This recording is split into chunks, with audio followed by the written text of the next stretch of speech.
എല്ലാവർക്കും നമസ്കാരം. വളരെ ദുഃഖകരമായ ചില വാർത്തകളാണ് നമ്മൾ കേട്ടുകൊണ്ടിരിക്കുന്നത്. ഇന്ത്യയിൽ നടന്നിട്ടുള്ള ഒരു ഭീകരാക്രമണം തന്നെയാണ് അതിൻ്റെ പശ്ചാത്തലം. നിങ്ങളെല്ലാവരും അതിനെക്കുറിച്ചൊക്കെ അറിഞ്ഞിട്ടുണ്ടാവും. എന്നിരുന്നാലും നമ്മളെ നാട്ടിൽ ചില പ്രത്യേക സാഹചര്യങ്ങളിൽ കരച്ചിലും കണ്ണുനീരും അതുപോലെ തന്നെ കണ്ണ് മൊത്തത്തിലും ഒന്നും എങ്ങോട്ടും പോകാത്തൊരവസ്ഥ, പുറത്തേക്ക് വരാത്തൊരവസ്ഥ, അത് ഇവിടെ ഉള്ളപ്പോൾ അതിനെക്കുറിച്ച് ഒന്ന് പറയാമെന്ന് വിചാരിക്കുകയാണ്. ആ ഒരു ഇരട്ടത്താപ്പ്, അതല്ലെങ്കിൽ എന്തുകൊണ്ടായിരിക്കും അങ്ങനെ നിശബ്ദരായി പോകുന്നത് എന്നതിനെക്കുറിച്ചൊന്ന് ചർച്ച ചെയ്യാമെന്നാണ് വിചാരിക്കുന്നത്. അതോടൊപ്പം ഇന്നലെ നമ്മൾ അനൗൺസ് ചെയ്ത ഒരു കാര്യം, ഇസ്രായേലിൽ ഒക്ടോബർ 7 നടന്ന ആ ഒരു ഹമാസിൻ്റെ നേതൃത്വത്തിൽ നടന്ന ആ ഭീകരാക്രമണം, അതിൻ്റെ ഭാഗമായിട്ട് അവർ കൊന്നൊടുക്കിയ 1200ഓളം ആളുകൾ ഉണ്ട്. എന്നാൽ അതിന് ശേഷം അതിൻ്റെ ബാക്കിയായിക്കൊണ്ട് കുറച്ച് പേരെ പിടിച്ചുകൊണ്ട് പോവുകയും കൂടി ചെയ്തു, ഹോസ്റ്റേഴ്സായിട്ട് പിടിക്കുകയും ചെയ്തു. അതിൽപ്പെട്ട ഒരു 4 പേരെ ഇന്നലെ മിനിയാന്നൊക്കെ ആയിട്ട് റെസ്ക്യൂ ചെയ്തതിൻ്റെ ചില വാർത്തകൾ ഇവിടെ വന്നു. ആ വാർത്തയും നമ്മുടെ നാട്ടിൽ പതിവ് പോലെ ചർച്ചയാകാതെ പോകുന്നു. ഒക്ടോബർ 7 നടന്ന ആ ഭീകരാക്രമണം ആയാലും അന്ന് പിടിച്ചുകൊണ്ടുപോയ ഹോസ്റ്റേഴ്സിൻ്റെ കാര്യമായാലും അവർ നേരിട്ടിരുന്ന പ്രശ്നത്തെക്കുറിച്ചായാലും അതുപോലെ തന്നെ അവരെ വിട്ടയച്ചാൽ, ആ ഹോസ്റ്റേഴ്സിനെ വിട്ടയച്ചു കഴിഞ്ഞാൽ അവിടെ ആ യുദ്ധം തന്നെ അവസാനിക്കാനുള്ളൊരു സാഹചര്യവും ഉണ്ടായിരിക്കും. അതിനെക്കുറിച്ച് ഒരു അക്ഷരം പോലും മിണ്ടാതെ സീസ് ഫയർ വേണം, വെടിനിർത്തൽ വേണം എന്നും പറഞ്ഞുകൊണ്ട് കാര്യങ്ങൾ ഇവിടെ നടന്നുകൊണ്ടിരുന്നത് നമ്മൾ കണ്ടു. ആ ഒരു സാഹചര്യത്തിൽ ഇങ്ങനെ ഒരു ഓപ്പറേഷൻ നടന്നതും നമ്മളിവിടെ അറിയാതെ പോകുന്നു, നമ്മൾ അറിയിക്കാതെ പോവുകയാണ്, മനഃപൂർവ്വം മറച്ചു പിടിക്കുന്നു എന്ന് വേണമെങ്കിൽ പറയാം. അപ്പോൾ ഈ 2 കാര്യങ്ങളാണ് നമുക്ക് ഇന്ന് ഒന്ന് വിശകലനം ചെയ്യാനുള്ളത്. അതിൻ്റെ കുറച്ച് ഡീറ്റെയിൽസ് നമുക്കൊന്ന് അറിയാനുള്ളത്. അതിലേക്ക് നമുക്ക് കിടക്കാം. അതിന് മുന്നേ ഈ വീഡിയോ കണ്ടുകൊണ്ടിരിക്കുന്ന ആളുകൾ ചാനൽ സബ്സ്ക്രൈബ് ചെയ്തിട്ടില്ല എന്നുണ്ടെങ്കിൽ അത് ചെയ്ത് മുന്നോട്ട് വരണമെന്ന് ഒന്ന് അഭ്യർത്ഥിക്കുകയാണ്. നമ്മൾ കണ്ട വാർത്ത ആദ്യത്തേത് ഇത് തന്നെയാണ്.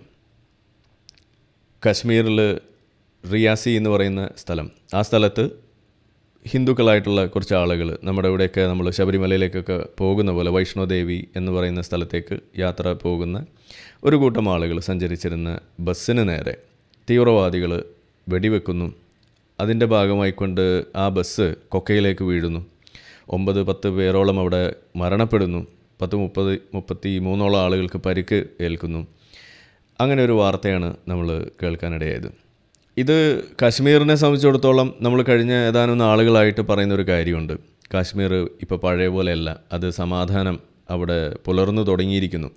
ആളുകൾ കുറേയെങ്കിലും ഇത്തരത്തിലുള്ള ഈ ഇൻസർജൻസി, ഇതുപോലെയുള്ള നുഴഞ്ഞുകയറ്റങ്ങളും അതിൻ്റെ ഭാഗമായിട്ടുള്ള ഭീകരാക്രമണങ്ങളും അതെല്ലാം തരണം ചെയ്ത്, അതിൽ നിന്നെല്ലാം അതിജീവിച്ച്, അതെല്ലാം കുറഞ്ഞ് മുന്നോട്ട് പോകുന്ന ഒരു കാലഘട്ടം അവിടെ ഉണ്ട്. എന്നിരുന്നാലും ഒറ്റയും തെറ്റയുമൊക്കെ ആയിട്ട് അവിടെയും ഇവിടെയൊക്കെ ഇതുപോലെയുള്ള ആക്രമണങ്ങൾ ഉണ്ടാവുമെങ്കിലും നിരന്തരം ഇങ്ങനെയുള്ള സംഭവങ്ങൾ ഉണ്ടാകുന്നത് ഒരുപാട് വ്യത്യാസമുണ്ട് എന്ന് കാശ്മീരികളായിട്ടുള്ള ആളുകൾ തന്നെ പറയുന്നത് നമ്മളിവിടെ കേട്ടതാണ്. അതിൽ അവരെടുത്ത് പറഞ്ഞ ഒരു വാചകം നിങ്ങൾ ഓർക്കുന്നുണ്ടാവും. എല്ലാ ദിവസവും രാവിലെ നമ്മൾ വണ്ടിയായിട്ട് പുറത്തേക്ക് ഇറങ്ങുമ്പോൾ തിരിച്ച് വീട്ടിലേക്ക് വരുന്ന സമയത്ത് ചില്ല് ഒരെണ്ണമെങ്കിലും മാറ്റേണ്ടി വരുന്ന ഒരവസ്ഥ ഉണ്ടായിരുന്നു. പണ്ട് അങ്ങനെയായിരുന്നു. അതുകൊണ്ട് തന്നെ ഞങ്ങൾ വണ്ടി പുറത്തേക്ക് എടുക്കാൻ മടിക്കുമായിരുന്നു. എന്നാൽ ഇന്ന് അങ്ങനെയല്ല. ഇന്ന് വണ്ടിയുടെ ചില്ല് പൊട്ടുമെന്ന പേടിയില്ലാതെ നമുക്ക് രാവിലെ വണ്ടിയുമായി ഇറങ്ങി തിരിച്ച് വീട്ടിലേക്ക് വരാൻ പറ്റുന്നുണ്ട് എന്ന് പറയുന്ന കാശ്മീരി ആയിട്ടുള്ള ആളുകളെക്കുറിച്ച് നമ്മളിവിടെ വീഡിയോ ചെയ്തതാണ്. അതിൻ്റെ ആ സംഭാഷണ ശകലങ്ങൾ നമ്മളിവിടെ കേൾപ്പിച്ചതാണ്. ആ ഒരു സാഹചര്യത്തിലാണ് ഇതുപോലെയുള്ള ആക്രമണങ്ങൾ വീണ്ടും ഉണ്ടാകുന്നു. അതുണ്ടാകുന്നത് നമ്മുടെ പുതിയ മന്ത്രിസഭ അതിൻ്റെ ആ ഒരു സ്ഥാനാരോഹണം, അതിൻ്റെ ആ ഒരു പ്രതിജ്ഞ നടക്കുന്ന ആ വേളയിൽ തന്നെ, അതേ ദിവസം തന്നെ ഇത് നടക്കുന്നു എന്നും കൂടി വരുമ്പോൾ ഇതിന് വലിയൊരു നാഷണൽ ശ്രദ്ധ വരേണ്ട ഒരു വിഷയമാണ്. അതിവിടെ വന്നു കഴിഞ്ഞു എന്നും നമുക്ക് മനസ്സിലാക്കാം. അതാണ് ഇവിടെ ഈ ഒരു വിഷയത്തിൽ നമ്മളിത് എടുത്തു പറയേണ്ടി വരുന്നൊരവസ്ഥ ഉണ്ടാക്കിയത്. നമ്മൾ സാധാരണ കാശ്മീരിനെ കുറിച്ച് പറയുമ്പോൾ ഈ റിയാസി എന്ന് പറയുന്ന സ്ഥലം അധികം നിങ്ങൾ കേട്ടിട്ടുണ്ടാവില്ല. ഇപ്പോൾ പുൽവാമ അറ്റാക്കിനെ കുറിച്ചൊക്കെ നിങ്ങൾ കേട്ടിട്ടുണ്ടാവും. പൂഞ്ച്, രജൗരി എന്നൊക്കെ പറയുന്ന സ്ഥലങ്ങളെക്കുറിച്ചൊക്കെ നിങ്ങൾ മുൻകാലങ്ങളിൽ കേട്ടിട്ടുണ്ടാവും. അപ്പോൾ ഇത്തരം സ്ഥലങ്ങളിലെല്ലാം തന്നെ നിരന്തരം ഇതുപോലെയുള്ള തീവ്രവാദ കൂട്ടങ്ങൾ, ലഷ്കർ-ഇ തയ്യിബയെ പോലെയുള്ള ആളുകൾ, അതുപോലെ ഹിസ്ബുൽ മുജാഹിദീൻ, അങ്ങനെയൊക്കെയുള്ള പല പേരിൽ അറിയപ്പെട്ടിട്ടുള്ള ആളുകൾ അവരുടേതായിട്ടുള്ള രീതിയിൽ ആക്രമണങ്ങൾ അഴിച്ചുവിടുന്നതും പൊതുജനങ്ങളെ കൊന്നൊടുക്കുന്നതും അവരുടെ ആ ഒരു പ്രസൻസ് അറിയിക്കുന്നതിന് വേണ്ടിയിട്ടും അതോടൊപ്പം തന്നെ അത് ചെയ്യുന്നത് വഴി പാകിസ്ഥാനിൽ ഉള്ള അവരുടെ മറ്റു കൂട്ടാളികളുടെ അവരുടെ ഫണ്ടിങ്ങും കാര്യങ്ങളും ഞങ്ങൾ വെറുതെ ഇരിക്കുകയല്ല, ഞങ്ങൾ പണിയെടുക്കുന്നുണ്ട് എന്നറിയിക്കാൻ വേണ്ടിയിട്ടുള്ളൊരു രീതിയിൽ തന്നെ വെറുതെ കണ്ണി കാണുന്ന ആളുകളെയൊക്കെ ഇതുപോലെ വെടിവെച്ചിടുന്ന അവസ്ഥ പോലും ഉണ്ട് എന്ന് വരുന്നിടത്ത് ഇത് ഇന്ത്യ എന്ന് പറയുന്ന ഒരു രാജ്യത്തെ സംബന്ധിച്ചിടത്തോളം അത് വലിയൊരു തലവേദനയായിട്ട് മാറുന്നു എന്നതാണ്. അവിടെ ഈ ഒരു വിഷയത്തെക്കുറിച്ച് പറയുമ്പോൾ മതത്തിന് പോലും പങ്കുണ്ട് എന്നതും കൂടി നമ്മൾ ഓർക്കണം. നമ്മളെപ്പോഴും പറയാറുണ്ട് ഈ ഗസ്വായ് ഹിന്ദ് എന്ന് പറയുന്നൊരു വിഷയം, ഇന്ത്യയെ കീഴ്പ്പെടുത്തുക എന്ന് പറയുന്ന ഒരു സ്വപ്നം കൊണ്ട് നടക്കുന്ന ഒരു കൂട്ടം ആളുകൾ, അത് മുസ്ലിങ്ങൾ തന്നെയാണ്. എല്ലാ മുസ്ലിം ഉണ്ടോ എന്ന് ചോദിച്ചു കഴിഞ്ഞാൽ എത്ര മുസ്ലിമിൻ്റെ അടുത്ത് അതെന്താണെന്ന് വിശദീകരിച്ച് കഴിഞ്ഞാൽ അത് തള്ളുമോ? ഇപ്പോൾ നമ്മൾ കഴിഞ്ഞ ദിവസമൊക്കെ പല വീഡിയോകളിൽ ഇവിടെ നമ്മൾ കണ്ടു, ഫോൺ സംഭാഷണങ്ങളിടുമ്പോൾ ഭാര്യയെ തല്ലുന്നത് ഖുർആനിലുണ്ട്, അത് സമ്മതിക്കുമോ എന്ന് ചോദിക്കുമ്പോൾ അത് ഖുർആനിലുണ്ട് എന്നതിൻ്റെ പേരിൽ മാത്രം അങ്ങനെയാണെങ്കിൽ അതിനെ സമ്മതിക്കും, ഭാര്യയെ തല്ലും എന്ന് വരെ സമ്മതിക്കുന്ന അവസ്ഥ നിങ്ങൾ കണ്ടിട്ടുണ്ടാവും. അപ്പോൾ നമ്മൾ ഈ പറയുന്ന കാര്യം ഇപ്പോൾ ഗസ്വായ് ഹിന്ദ് എന്ന് പറയുന്നത് ഒരു ശരാശരി മുസ്ലിമിനെ കുറിച്ച് പറയുകയാണെന്നുണ്ടെങ്കിൽ അവനോട് ചോദിച്ചു കഴിഞ്ഞാൽ അങ്ങനെയൊക്കെ ഉണ്ടോ എന്ന് ചോദിക്കും. എന്നാൽ അവനെ വിളിച്ചിരുത്തിയിട്ട് നമ്മൾ പഠിപ്പിച്ചു കൊടുക്കുകയാണ്, ഇതാണ് ഗസ്വായ് ഹിന്ദ്, ഇന്ത്യയെ കീഴ്പ്പെടുത്തുക. അങ്ങനെ ഇന്ത്യയെ കീഴ്പ്പെടുത്തുന്ന ആ കൂട്ടം ആളുകളിൽപ്പെട്ട ആളുകൾക്കും അതോടൊപ്പം തന്നെ അന്ത്യനാളുകളിൽ അന്തിക്രിസ്തുവിൻ്റെ കൂടെ അവിടെ വന്ന് യുദ്ധത്തിലേർപ്പെടുന്ന തുണയേകുന്ന ആളുകൾക്കും സ്വർഗത്തിൽ പ്രത്യേക ഇടമുണ്ട്, അവർക്ക് സ്ഥാനം ഉറപ്പാണ് എന്ന ഹദീസൊക്കെ എടുത്തു വെച്ച് പറഞ്ഞു കൊടുക്കുമ്പോൾ അവർ പറയും, ഓ അങ്ങനെ ഉണ്ടോ, എന്നാൽ പിന്നെ ഗസ്വായ് ഹിന്ദ് ഞാനും വിശ്വസിക്കുന്നു, എന്നാൽ വരുന്നട എന്ന് പറഞ്ഞിട്ട് അടുത്ത ദിവസം തോക്കും പോകുമ്പോയിട്ട് ഇറങ്ങാൻ വരെ തയ്യാറാവും. ഇതാണ് നമ്മൾ കണ്ടുകൊണ്ടിരിക്കുന്നത്. പാകിസ്ഥാനികളായിട്ടുള്ള ആളുകൾ, നമ്മളൊക്കെ പാകിസ്ഥാനി എന്നൊക്കെ പറയുമ്പോൾ നിങ്ങളുടെ മനസ്സിലേക്ക് ചിലപ്പോൾ ഏതെങ്കിലുമൊക്കെ താടിയും മുടിയൊക്കെ നീട്ടിയ ആളുകളൊക്കെ ആയിരിക്കും നിങ്ങൾക്ക് ഓർമ്മ വരുന്നത്. നിങ്ങളെ തെറ്റ് പറയാൻ കഴിയില്ല. പണ്ട് നമ്മളിപ്പോൾ ഇൻസമാമുൽ ഹക്ക് എന്ന് പറയുമ്പോൾ അല്ലെങ്കിൽ ഷുഐബ് അക്തർ എന്നൊക്കെ പറയുമ്പോൾ നിങ്ങളുടെ മനസ്സിലേക്ക് വന്നിരുന്ന രൂപം എന്ത് എന്ന് നിങ്ങളൊന്ന് ആലോചിക്കുക. ആ ആളുകൾ ഇപ്പോൾ ഷുഐബ് അക്തറിനെ പോലെയുള്ള ആളുകൾ ഇപ്പോഴും വലിയ മാറ്റമില്ലാന്ന് തോന്നുന്നു, മുഖത്ത് താടി രോമൊന്നും ഇതുവരെ വളർന്നതായിട്ട് കാണുന്നില്ല. പക്ഷേ ഇൻസമാമുൽ ഹക്കിനെ പോലെയുള്ള ആളുകളും അതുപോലെ മറ്റു പല ആളുകളും അവരിപ്പോൾ ഈ താടിയും മുടിയും നീട്ടി വളർത്തി ഈ ഇസ്ലാം പ്രസംഗിച്ച് നടക്കുന്ന ആളുകളായിട്ട് മാറുന്നു എന്ന് മാത്രമല്ല, അവർ ഈ ഗസ്വായ് ഹിന്ദ് പോലെയുള്ള ഇത്രയും പിന്തിരിപ്പനായിട്ടുള്ള ആളുകളെ വിഘടനവാദത്തിന് വഴി തെളിച്ചു വിടുന്ന തരത്തിലുള്ള വാദങ്ങൾക്ക് ലെജിറ്റിമസി നൽകുന്ന ആളുകളായിട്ട് പാകിസ്ഥാനിൽ വർത്തിക്കുന്നു എന്നും വരുമ്പോൾ അവരുടെ ഒരു ശരാശരി പാകിസ്ഥാനിയെ സംബന്ധിച്ചിടത്തോളം അവൻ്റെ മനസ്സിലൂടെ ഒരു മുസ്ലിം ആയതുകൊണ്ട് തന്നെ ഈ ഗസ്വായ് ഹിന്ദ് എന്ന് പറയുന്നത് അത് നടക്കാൻ പോകുന്ന അവൻ്റെ ഒക്കെ ഉള്ളിൽ ഒരു വലിയൊരു സ്വപ്നമായിട്ട് കൊണ്ട് നടക്കുന്ന സാധനമാക്കി മാറ്റാൻ ഇവരെ പോലെയുള്ള ആളുകൾക്ക് സാധിച്ചിട്ടുണ്ട്. മുൻകാലങ്ങളിൽ ഷോയിബ് അക്തറിനെ പോലെയുള്ള ആളുകൾ പോലും ഇതൊക്കെ പറയുന്നത് നമ്മൾ കണ്ടതാണ്. അത് വലിയ വാർത്തയായിട്ടുണ്ടായിരുന്നു ആ കാലഘട്ടങ്ങളിൽ. എന്നാൽ ഇസ്ലാമിക് സെറ്റിങ്സിൽ ഇസ്ലാമിൻ്റെ ഈ തരം വിഷയങ്ങൾ വിശകലനം ചെയ്യുന്ന വേളകളിൽ ഇതൊരിക്കലും തള്ളിപ്പറയുന്ന ഒരു സാധനമല്ല. ഇതുണ്ട്, ഗസ്വായ് ഹിന്ദ് ഉണ്ട് എന്ന് തന്നെയാണ് ഇപ്പോഴും പറയുന്നത്. അതുകൊണ്ട് തന്നെ അവരുടെ ആദ്യത്തെ ഒരു എൻട്രി പോയിൻ്റ് എന്ന് പറയുന്നത്, ഇത് ഗേറ്റ് വേ ടു ഇന്ത്യ എന്ന് പറയുന്നത് അവരെ സംബന്ധിച്ചിടത്തോളം അത് കാശ്മീർ തന്നെയാണ്. അതുകൊണ്ട് തന്നെ അവിടെ ഇത്തരത്തിലുള്ള പ്രവർത്തനങ്ങൾക്ക് വലിയ തോതിൽ ഒരു പ്രാധാന്യം അവിടെ വരുന്നതും അതുകൊണ്ട് തന്നെയാണ്. ഈ ഒരു സംഗതി ഇപ്പോൾ ഗസ്വായ് ഹിന്ദിനെ കുറിച്ച് പറയുമ്പോൾ ഇവിടുത്തെ നമ്മുടെ നാട്ടിലെ ലിബറലുകൾ എന്ന് വിളിക്കുന്ന ആളുകൾക്ക്, അതല്ലെങ്കിൽ ഇൻക്ലൂഡിങ് സ്വതന്ത്ര ചിന്തകർക്ക് പോലും എത്രമാത്രം അതിൻ്റെ ആ ഒരു ഗ്രാവിറ്റി അവർ ഉൾക്കൊള്ളുന്നുണ്ട് എന്ന് എനിക്ക് സംശയമാണ്. കാരണം ഇത് സമ്മതിക്കില്ല. ഇവിടുത്തെ ഇടത് പക്ഷത്തുള്ള ആളുകളെക്കുറിച്ച് നമ്മൾ എടുക്കുകയാണെന്നുണ്ടെങ്കിൽ അവരെ സംബന്ധിച്ചിടത്തോളം അതൊന്നുമല്ല ഇതിൻ്റെ കാരണം, ഇത് വേറെ എന്തോ ആണ് എന്നാണ് പറഞ്ഞിട്ടാണ് ഇതിലേക്ക് വരിക. നമ്മൾ ഇസ്രായേൽ പാലസ്തീൻ വിഷയം എടുക്കുമ്പോൾ പോലും എന്തുകൊണ്ടാണ് അവിടെ ഒരു സമാധാന ശ്രമം പുലരാത്തത് അല്ലെങ്കിൽ സമാധാനം പുലരാത്തത് എന്ന് നമ്മൾ ചോദിക്കുമ്പോൾ അതിൻ്റെ അടിസ്ഥാനം നിങ്ങൾ ഓരോ വിഷയവും പറഞ്ഞ് അത് എന്തുകൊണ്ട്, അതിൻ്റെ പിന്നിൽ എന്താണ് എന്ന് ചോദിച്ച് വരുമ്പോൾ അവസാനം എത്തി നിൽക്കുക ജൂതവിരുദ്ധതയിലാണ്. ആ ജൂതവിരുദ്ധത എന്ന് പറയുന്നത് അത് മതത്തിൻ്റെ അടിസ്ഥാനത്തിലാണ് എന്ന് വരുന്നിടത്താണ് ആ പ്രശ്നത്തിൻ്റെ പിന്നിലും മതമാണ് എന്ന് നമ്മൾ പറയേണ്ടതായിട്ട് വരുന്നത്. പക്ഷേ എത്ര പേര് അത് അംഗീകരിക്കാൻ ബുദ്ധിമുട്ടാണ് ആളുകൾക്ക് എന്ന് പറഞ്ഞ പോലെ ഇതുപോലെ ഓരോ വിഷയങ്ങളുടെ പിന്നിലും അതുണ്ടാകുന്നു. അപ്പോൾ ഈ ഒരു അറ്റാക്കിൻ്റെ പിന്നിലും ഇത്രയും ആളുകളെ കൊന്ന് ഒടുക്കുമ്പോഴും അതുപോലെ തന്നെ അതിൻ്റെ പിന്നിൽ ആളുകളെ പരിക്കേൽപ്പിക്കുമ്പോഴും അതിൻ്റെ പിന്നിലൊരു രാജ്യത്തിന് ഇതുപോലെ ഒരു വലിയ തോതിൽ സമയവും ധനവും ആൾബലവും ഒക്കെ ഉപയോഗിക്കേണ്ടി വരുന്നൊരു ഘട്ടം അവിടെ വീണ്ടും സംജാതമാകുന്ന ഒരവസ്ഥയുണ്ടാകുമ്പോൾ ഇതിനെല്ലാം വഴിവെക്കുന്നത് എന്താണ് എന്ന് നമ്മൾ ആലോചിക്കുക. ഓരോ മുസ്ലിമും പ്രത്യേകിച്ച് ആലോചിക്കേണ്ടതായിട്ട് വരുന്നു എന്നതാണ് ഇവിടെ ഓർമ്മിപ്പിക്കാനുള്ളത്. അപ്പോൾ ഈ വിഷയം ഇന്ന് സംഭവിച്ചിട്ടുള്ള ഈ നമ്മൾ കേട്ട വിഷയത്തിൻ്റെ പശ്ചാത്തലത്തിൽ നിങ്ങളുടെ മനസ്സിലേക്ക് വരേണ്ട ഒരു സംഗതി ഈ ഗസ്വായ് ഹിന്ദ് എന്ന് പറയുന്ന ഒരു വിഷയത്തെക്കുറിച്ചുള്ള ചിന്തകൾ തന്നെയാണ്. അത് ഒരു മുസ്ലിമിനെ സംബന്ധിച്ചിടത്തോളം അവൻ അറിയാത്തത് കൊണ്ട് മാത്രം അതിലേക്ക് ഏർപ്പെടാത്ത ആളുകളാണ്. അപ്പോൾ നിങ്ങൾ ആലോചിക്കുക, അങ്ങനെ ഒരു സംഗതി ഇൻറ്റേർണലിയും കൂടി വരികയാണ് എന്നുണ്ടെങ്കിൽ പുറത്തുനിന്ന് ആക്രമിക്കാൻ വരുന്ന ആളുകൾക്കും അകത്തു നിന്നുള്ള ആളുകൾക്ക് ഇത് ഉണ്ട് എന്നും വരുമ്പോൾ സ്വാഭാവികമായിട്ടും ഇൻറ്റേർണലി വലിയൊരു സപ്പോർട്ട് ഉണ്ടാകും.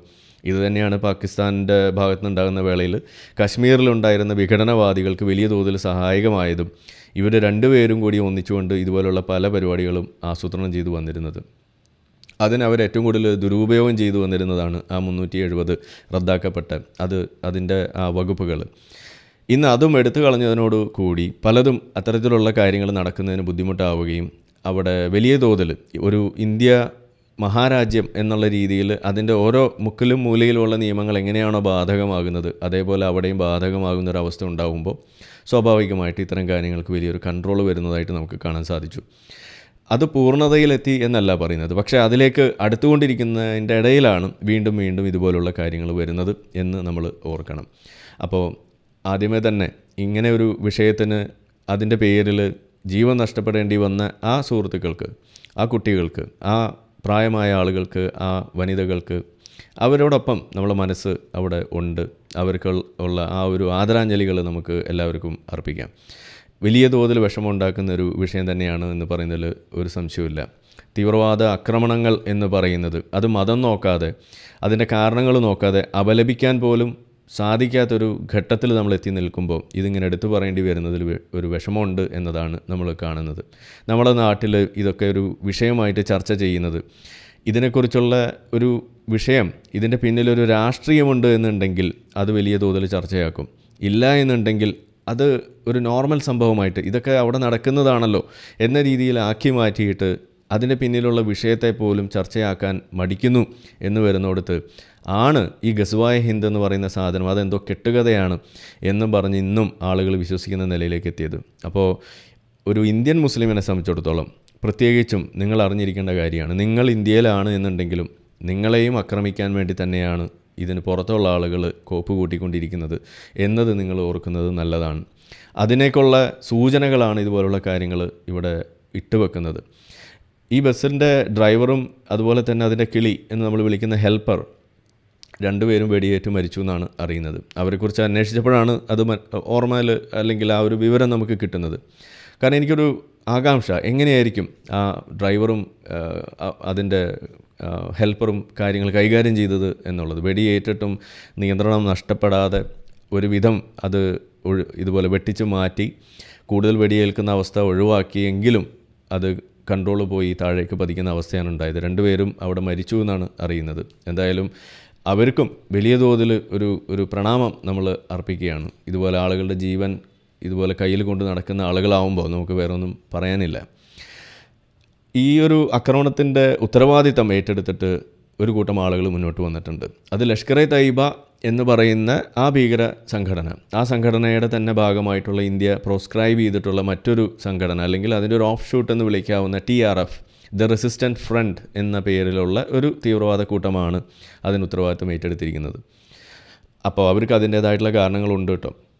ഞാൻ നേരത്തെ പറഞ്ഞ പോലെ അവർ വെറുതെ ഇരിക്കല്ല, ഉറങ്ങി കിടക്കുകയല്ല, ഞങ്ങളിപ്പോഴും ഗസ്വായ് ഹിന്ദ് മനസ്സിലുണ്ട്, ഞങ്ങളുടെ പണികളിവിടെ നടത്തിക്കൊണ്ടിരിക്കുകയാണ് എന്ന് പറയുന്നതിന് വേണ്ടിയിട്ടുള്ള കാര്യങ്ങൾ. മാത്രമല്ല ഇതിൻ്റെ പിന്നിൽ പാകിസ്ഥാൻ്റെ ആ സഹായം, അത് എവിടെ നിന്നുള്ള സഹായം എന്നതിനേക്കാൾ ഉപരി അവിടെ നിന്നുമുള്ള ആ സഹായത്തിൻ്റെ ലക്ഷണങ്ങൾ അത് ലഭിക്കുകയും ഉണ്ടായിട്ടുണ്ട് എന്ന് പറയുന്നു. കാരണം ഇവർ ഉപയോഗിച്ചിട്ടുള്ള തോക്കുകൾ പലതും US മെയ്ഡാണ് എന്നാണ് അറിയുന്നത്. ഈ US മെയ്ഡ് തോക്കുകൾ എങ്ങനെ ഇവരുടെ കയ്യിലേക്ക് എത്തണം, അത് പാകിസ്ഥാനിൽ നിന്ന് എത്തുന്നു. കാരണം പാകിസ്ഥാന് പലതരത്തിലും ഈ സൈനികമായിട്ടുള്ള സഹായം ലഭിച്ചുകൊണ്ടിരുന്നത് US നിന്ന് തന്നെയാണ്. അത് നിലവിൽ അത് നിന്നിരിക്കുകയാണ്. പക്ഷേ മുൻകാലങ്ങളിൽ കൊടുത്തിട്ടുള്ളത് ഇപ്പോഴും അവിടെ ഉണ്ട് എന്ന് നമ്മൾ അറിയുന്നു.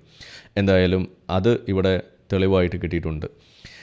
ഇനി ഇങ്ങനെ വരുന്ന സമയത്ത് സത്യത്തിൽ പാകിസ്ഥാൻ ഗവൺമെൻറ്റിനെ സംബന്ധിച്ചിടത്തോളം ഇത് വലിയ തോതിലൊരു വിഷമമുണ്ടാക്കുന്ന അവസ്ഥയാണെന്നാണ് റിപ്പോർട്ടുകളിൽ നിന്ന് മനസ്സിലാവുന്നത്. കാരണം അവർ ഇതിനോടകം തന്നെ നടുവൊടിഞ്ഞിരിക്കുന്ന ഒരു സർക്കാരും അവിടുത്തെ ജനങ്ങൾ വിലക്കയറ്റം കൊണ്ടും മറ്റ് പല രൂക്ഷമായ പ്രശ്നങ്ങൾ കൊണ്ടും ഒരു political and economical instability face ചെയ്തുകൊണ്ടിരിക്കുന്ന ഒരു കാലഘട്ടത്തിൽ ഇതുപോലെ ഒരു വിഷയമുണ്ടായാൽ അതിൻ്റെ പിന്നിൽ പാകിസ്ഥാനും ഉണ്ട് എന്ന് വരുമ്പോൾ ഗവൺമെൻറ്റിനും അതിൻ്റെ ഒരു ഉത്തരവാദിത്തം വന്ന് പെട്ടാൽ ആഗോളതലത്തിൽ തന്നെ ഒറ്റപ്പെടാനുള്ള സാധ്യതകളുണ്ടായാൽ പാകിസ്ഥാന് ലഭിച്ചുകൊണ്ടിരിക്കുന്ന പല സഹായങ്ങളും നിന്നു പോകും എന്ന ഒരു ഭയം അവർക്ക് ഇതിനോടകം തന്നെ ഉണ്ടായിക്കഴിഞ്ഞിരിക്കുന്നു. അതും നമുക്ക് കാണാൻ സാധിക്കുന്നു. മാത്രമല്ല, ഇന്ത്യയെ സംബന്ധിച്ചിടത്തോളം ഇത്തരം കാര്യങ്ങൾ വന്നുപെട്ട് കഴിയുമ്പോൾ സ്വാഭാവികമായിട്ടും ഒരു ഒരു മറുപടി എന്ന രീതിയിൽ ഒരു തിരിച്ചുള്ള ഒരു ആക്രമണമോ സർജിക്കൽ സ്ട്രൈക്ക് പോലുള്ള കാര്യങ്ങളോ ഉണ്ടായാൽ അത് മറ്റു രീതിയിലേക്കുള്ള എസ്കലേഷൻസിനും വഴിവെച്ചാൽ അത് വലിയ ബുദ്ധിമുട്ട് ഉണ്ടാക്കുക ആദ്യമായിട്ട് അത് പാകിസ്ഥാൻ തന്നെയാണ്. നമ്മളെ സംബന്ധിച്ചിടത്തോളം പ്രശ്നം തന്നെയാണ്. യുദ്ധം നമ്മൾ ഒരിക്കലും ഇൻവൈറ്റ് ചെയ്ത് നമ്മൾ ആഗ്രഹിച്ചു കൊണ്ട് വരുന്നൊരു സാധനമല്ല, ഇതുപോലെ വന്നുപെടുന്ന സംഗതികളാണ്. അപ്പോൾ ഇവിടെയും ഇപ്പോൾ ലഷ്കർ എ തയ്യബയാണ് എന്നുണ്ടെങ്കിലും ഇപ്പോൾ അവരുടെ ഓഫ് ഷൂട്ട് എന്ന് പറയുന്ന TRF ആണ് എങ്കിലും രണ്ടുപേരും ഇതിൽ കാണുന്നത് ഇതൊരു ഇന്ത്യയെ സംബന്ധിച്ചിടത്തോളം ഒരു വലിയൊരു സെക്യൂരിറ്റി ത്രെട്ടാണ് എന്നത് ഇതിനോടകം വിലയിരുത്തപ്പെടുന്നു. അതുമാത്രമല്ല, യുദ്ധം വരെ ഉണ്ടാകാം എന്ന സൂചന BJP മിനിസ്ട്രിയിലുള്ള ചില ആളുകൾ പോലും പങ്കുവച്ചതായിട്ട് നമുക്കറിയാൻ കഴിയുന്നു. എന്തു സംഭവിക്കാം എന്നതാണ് നില. ഇവിടെ സാന്ദർഭികമായിട്ട് നമ്മൾ ഓർക്കേണ്ട ഒരു കാര്യം, കുറച്ച് നാളുകൾക്ക് മുന്നേ പുൽവാമ അറ്റാക്ക് നടന്ന് ഒരുപാട് സൈനികർ കൊല്ലപ്പെടുന്ന ഒരു അവസ്ഥ ഉണ്ടായപ്പോൾ അത് സ്റ്റേജ്ഡ് ആണ്, നമ്മൾ തന്നെ കൊന്നതാണ് എന്നൊക്കെ പറഞ്ഞിട്ട് ആ വിഷയത്തിനെയും രാഷ്ട്രീയമായി അതിനെ ദുരുപയോഗം ചെയ്തുകൊണ്ട് അതിനെയും എക്സ്പ്ലോയിറ്റ് ചെയ്തുകൊണ്ട് ആ വിഷയത്തെയും അതിൽ കൊല്ലപ്പെട്ട ആ ജവാന്മാരെയും കളിയാക്കുന്ന തരത്തിലേക്ക് അവരെ മോശക്കാരായിട്ട്, അല്ലെങ്കിൽ അവർ ഇതിനു വേണ്ടിയാണോ സൈന്യത്തിൽ ചെന്നത് എന്ന് പോലും ആളുകളെ കൊണ്ട് ചിന്തിപ്പിക്കുന്ന രീതിയിലേക്ക് വളരെ മോശം രീതിയിൽ അതിനോട് ഒരു പ്രതികരണം നമ്മളുടെ പ്രതിപക്ഷത്തിൻ്റെ ഭാഗത്തുനിന്ന് തുടക്കമിട്ടിട്ടുള്ള ഒരു വിഷയം ഉണ്ടായിരുന്നു. ഒന്ന് ആലോചിച്ച് നോക്കുക. ഇന്നിപ്പോൾ ഇവിടെ സംഭവിച്ചിരിക്കുന്നത് ഇതുപോലെ ഒരു പൊതുജനം എന്നുള്ള രീതിയിൽ സിവിലിയൻസിന് നേർക്ക് ഉണ്ടായിട്ടുള്ള ഈ ഒരു വിഷയത്തിൽ ഇത് പറഞ്ഞു കേൾക്കുന്നില്ല എന്ന് കാണുമ്പോൾ ഒരു സമാധാനം. കാരണം ഇങ്ങനെയുള്ള വിഷയങ്ങളിൽ ആ വിക്ടിംസിനെയും കൂടിയും അതിൻ്റെ ഭാഗമാക്കി ചിത്രീകരിച്ചുകൊണ്ട് ആ തരത്തിലുള്ള ഒരു അവഹേളനം അത് കാണേണ്ടി വരുമ്പോൾ അതും വലിയ ബുദ്ധിമുട്ടുണ്ടാക്കുന്ന ഒരു വിഷയമാണ്. ഞാൻ എപ്പോഴും പറയാറുണ്ട്, നമ്മളൊക്കെ കോളേജിൽ പഠിക്കുന്ന ആ കാലഘട്ടത്തിലൊക്കെ സൈന്യത്തിൽ ചേരണമെന്നും അതിലൊക്കെ പങ്കെടുക്കണം, അതിൻ്റെ ഭാഗമാകണം എന്നൊക്കെ ചിന്തിച്ച് നടന്നിരുന്ന ആൾ മറ്റു പല കാരണങ്ങൾ കൊണ്ട് നമുക്കതിൽ ചേരാൻ പറ്റാതെ പോകുന്നു. ഞാൻ പണ്ടും സൂചിപ്പിച്ചിട്ടുള്ളതാണ്, പ്രത്യേകിച്ച് മുസ്ലിം ആയിരിക്കെ ഒരു സൈന്യത്തിൽ ചേരുക എന്ന് പറയുന്നത് നമുക്ക് പറഞ്ഞിട്ടുള്ളതല്ല എന്നുള്ള നിർദ്ദേശങ്ങൾ നമ്മുടെ വീട്ടിൽ നിന്ന് പോലും കിട്ടുന്ന ഒരു അവസ്ഥ ഉണ്ടാകുമ്പോൾ അതിനുള്ള പല കാരണങ്ങളും ഉണ്ട് എന്ന് നമ്മൾ ഓർക്കുമ്പോൾ ഇങ്ങനെയൊക്കെയുള്ള കാര്യങ്ങൾ കാണുന്ന സമയത്ത് നമുക്ക് നമ്മളുടെ നെഞ്ചത്തൊരു വലിയൊരു ഭാരം തന്നെയാണ്. ഇത് വലിയൊരു ബുദ്ധിമുട്ടുണ്ടാക്കുന്ന കാര്യം തന്നെയാണ്. അതിപ്പോൾ പുൽവാമ അറ്റാക്കിനെ അതിനെ പോലും ഡിസ്ക്രെഡിറ്റ് ചെയ്തുകൊണ്ട് അതും സ്റ്റേജ്ഡ് ആണ് എന്നൊക്കെ പറഞ്ഞു വെക്കുമ്പോൾ അത് വലിയ വിഷമമുണ്ടാക്കുന്നു എന്നത് തന്നെയാണ് നമുക്ക് ഓർമ്മ വരേണ്ട ഒരു കാര്യം. ഒരു സൈനികൻ, അതിപ്പോൾ വെറുതെ നിൽക്കുന്ന സൈനികനായാലും എപ്പോൾ വേണമെങ്കിലും കൊല്ലപ്പെടാം. അവൻ ആ ജീവൻ കൈപിടിച്ചിട്ടാണ് കാര്യങ്ങൾക്ക് ഇറങ്ങിത്തിരിക്കുന്നത്. അതൊരു ആൾട്രൂയിസ്റ്റിക് ആയിട്ടുള്ള ബിഹേവിയറാണ് എന്നും കൂടി നമ്മൾ ഓർക്കണം. എത്ര പൈസ തന്നാലും നിങ്ങൾ എത്ര പേര് ചാവാൻ റെഡിയായിട്ട് പോകും എന്ന് നിങ്ങളൊന്ന് ആലോചിക്കുക. അതൊരു എല്ലാവർക്കും പറ്റുന്ന കാര്യമല്ല എന്നത് തന്നെയാണ് അതിൻ്റെ ഒരു കാര്യം. അത് നിങ്ങൾക്ക് എത്ര പറഞ്ഞാൽ മനസ്സിലാവുമെന്ന് എനിക്കറിയില്ല. ശമ്പളത്തിന് വേണ്ടിയിട്ടോ അല്ലെങ്കിൽ അവിടുന്ന് കിട്ടുന്ന കള്ളിൻ്റെ കോട്ടയ്ക്ക് വേണ്ടിയിട്ടൊക്കെയാണ് ഈ പോകുന്നത് എന്നൊക്കെ നിങ്ങൾ വിശ്വസിക്കുന്ന ആളുകളുണ്ട് എന്നുണ്ടെങ്കിൽ ഒരു ദിവസം ഇതുപോലുള്ള സ്ഥലങ്ങളിൽ നിങ്ങൾ പോയിട്ട് ഒന്ന് നിന്ന് കാണിക്കണം എന്നാണ് എനിക്ക് പറയാനുള്ളത്. നമ്മൾ അടുത്ത് പറയാൻ പോകുന്ന വിഷയത്തിലേക്ക് വരുമ്പോൾ ആ സൈനികരുടെ റോളിനെ കുറിച്ച് നിങ്ങൾക്ക് കുറച്ചും കൂടി ഒരു വലിയൊരു ധാരണ കിട്ടും. ഇപ്പോൾ ഇന്ത്യയിലിരുന്ന് നമ്മളിത് പറയുമ്പോൾ ഇങ്ങനെയുള്ള വിഷയങ്ങൾ മാത്രമാണ് നിങ്ങൾ കാണുന്നത് എന്നുണ്ടെങ്കിൽ ഇസ്രായേലിൽ നടന്നുകൊണ്ടിരിക്കുന്ന വിഷയങ്ങൾ നമ്മൾ എടുത്തു കഴിയുമ്പോൾ അവിടെ മറ്റൊരു പിക്ചറാണ് നമുക്ക് കിട്ടുക എന്നും കൂടി അവിടെ ഓർക്കുകയാണ്. അപ്പോൾ നമ്മുടെ നാട്ടിൽ ഇപ്പോൾ ഏതായാലും ചർച്ചയായിക്കൊണ്ടിരിക്കുന്ന ഈ പാക് ഒക്യുപ്പൈഡ് കാശ്മീർ എന്ന് പറയുന്ന റീജിയൻ പോക്ക്, അതിൽ തന്നെ അത് ഒരു ഫോറിൻ ലാൻഡാണ് എന്ന് പാകിസ്ഥാൻ അകത്തു നിന്ന് തന്നെയുള്ള ചില സമ്മതിക്കലുകൾ ഇവിടെ ഉണ്ടായ സ്ഥിതിക്ക് ഇതൊരു വലിയ ചർച്ചയായിട്ട് ഇനി വരുന്ന കാലഘട്ടങ്ങളിൽ ഉണ്ടാകാൻ പോകുന്നു. ഇന്ത്യൻ ഗവൺമെൻറ് പുതിയത് വന്നു കഴിഞ്ഞാൽ പോക്ക് അത് ഇന്ത്യയുടെ ഭാഗം തന്നെയാണ്, അത് ഇന്നല്ലെങ്കിൽ നാളെ അത് ഇന്ത്യയിലേക്ക് വന്നു ചേരും എന്നുള്ള ചില അഭിപ്രായ പ്രകടനവും ഉണ്ടായ സ്ഥിതിക്ക് എപ്പോൾ വേണമെങ്കിലും അതിനെ സംബന്ധിച്ചിട്ടുള്ള ചില നീക്കങ്ങൾ നടക്കാം. അത് ഏത് തരത്തിലുള്ള നീക്കം ആകാം, ഡിപ്ലോമാറ്റിക് ആകാം, ഇതുപോലെയുള്ള വാർ ലൈക്ക് സിറ്റുവേഷനും ആകാം എന്നതും കൂടി നമ്മുടെ മുന്നിലുണ്ടാകുമ്പോൾ ഇത്തരത്തിലുള്ള ഭീകരാക്രമണങ്ങളും ഇതുപോലുള്ള കാര്യങ്ങളും നമ്മൾ ആ പറഞ്ഞ ഏരിയ എന്നൊക്കെ പറയുന്നത് ഈ പോക്ക് റീജിയനോട് ചേർന്ന് കിടക്കുന്ന ഭാഗവും അവിടെ വലിയ തോതിലുള്ള ഈ മലകളും കാടുമൊക്കെ നിറഞ്ഞിരിക്കുന്ന സ്ഥലമായതുകൊണ്ട് ഈ നുഴഞ്ഞുകയറ്റക്കാർക്ക് വലിയ തോതിൽ സഹായകമാകുന്ന ഒരു ടെറൈൻ കൂടിയാണ് എന്നും കൂടി വരുമ്പോൾ സ്വാഭാവികമായിട്ട് എളുപ്പമായിരിക്കില്ല അവിടെ സംഭവിക്കാൻ പോകുന്ന കാര്യങ്ങൾ. പക്ഷേ ഒരു ചെറിയൊരു ആശ്വാസം, ആ സ്ഥലങ്ങളിൽ ജീവിക്കുന്ന ആളുകൾ, അവിടുത്തെ പൊതുജനമെന്ന നിലയ്ക്കുള്ള ആളുകൾ, അവർക്ക് പാകിസ്ഥാനിലേക്ക് പോകണ്ട, ഇന്ത്യയിലേക്ക് ചേരണം എന്ന ആഗ്രഹം പ്രകടിപ്പിച്ചതിനെ സംബന്ധിച്ചത് നമ്മൾ മുന്നേ പറഞ്ഞിട്ടുള്ളതാണ്. അതിപ്പോൾ ഗിൽഗിത്ത്, ബാൾട്ടിസ്ഥാനായാലും അതിന് താഴെയുള്ള സ്ഥലങ്ങളായാലും ഒക്കെ നമ്മളതിനെക്കുറിച്ച് പറഞ്ഞിട്ടുണ്ട്. അപ്പോൾ വരും നാളുകളിൽ ഇതൊരു വലിയ ചർച്ചയാകാൻ പോകുന്ന വിഷയമാണ്. ഇത്തരത്തിലുള്ള ആക്രമണം ഒരു പക്ഷേ അതിലേക്കുള്ള ഒരു വലിയൊരു തുടക്കമാകാനും സാധ്യതയുണ്ട് എന്ന് നമ്മൾ കാണുന്നു. ഈ ഒരു വിഷയത്തിൽ പറയാനുള്ളത് ഇത്തരം കാര്യങ്ങളാണ്.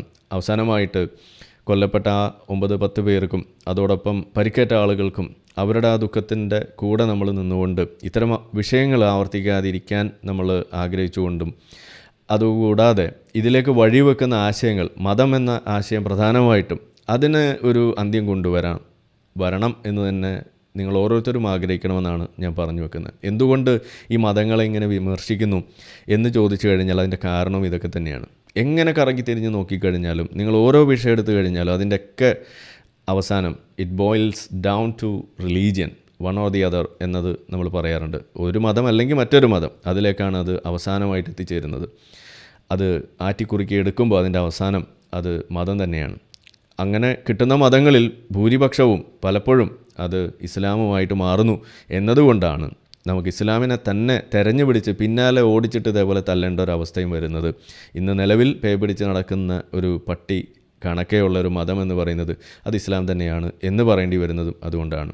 നമ്മൾ ഈ ഗ്ലോബൽ ടെററിസം ഇൻഡെക്സിനെ കുറിച്ച് എപ്പോഴും പറയാറുണ്ട്. ഞാൻ ഈ ചിത്രം ഇപ്പോൾ ഇവിടെ വെച്ചിട്ടില്ല, നിങ്ങളുടെ മനസ്സിലുണ്ടാകുമെന്ന് ഞാൻ കരുതുന്നു. കാരണം ഒരു 10-15 തവണയെങ്കിലും ഞാനത് കാണിച്ചിട്ടുള്ള ചിത്രമാണ്. അതേ ചിത്രം തന്നെയാണ് എനിക്ക് ഇനിയും കാണിക്കാനുള്ളത്. 2024 റിപ്പോർട്ട് പ്രകാരം ലോകത്തെ ടോപ്പ് 20 ഡെഡ്ലിയസ്റ്റ് ടെററിസ്റ്റ് അറ്റാക്സ് നമ്മൾ എടുത്തു കഴിയുമ്പോൾ അതിൽ ആദ്യത്തെ 20 എടുത്താൽ 20ഉം ഇസ്ലാമിക് ടെറർ അറ്റാക്സ് ആണ് എന്ന് വരുന്നിടത്താണ് ഇസ്ലാമിൻ്റെ ആ ടെററിസവുമായിട്ടുള്ള ബന്ധം നമ്മളവിടെ ഓർക്കേണ്ടത്. ലോകത്തെ ഡെഡ്ലിയസ്റ്റ് 4 ടെററിസ്റ്റ് ഓർഗനൈസേഷൻസ് അതെടുത്തു കഴിയുമ്പോൾ 4 ആദ്യത്തേത് എടുത്താൽ ആ ആദ്യത്തെ 4 അത് ഇസ്ലാമിക് ടെറർ ഓർഗനൈസേഷൻസ് ആണ്. ഹമാസാണ് ഒന്നാമത്, 2 അൽ ഖയ്ദ വരുന്നു, അതുപോലെ ഐസിസ് വരുന്നു, പിന്നെ JMIM വരുന്നു, അങ്ങനെ ഓരോ അൽ ഷബാബ് വരുന്നു. ഇങ്ങനെ ഓരോ സംഘടനകൾ. ഇനി 2025 റിപ്പോർട്ട് വരുന്ന സമയത്ത് നിങ്ങൾക്ക് ഈ ടെറർ അറ്റാക്കും ഡെഡ്ലിയസ്റ്റ് അറ്റാക്കായിട്ട് നിങ്ങൾക്ക് അതിനകത്ത് എണ്ണം പിടിക്കുന്നത് നിങ്ങൾക്ക് കാണാൻ സാധിക്കും.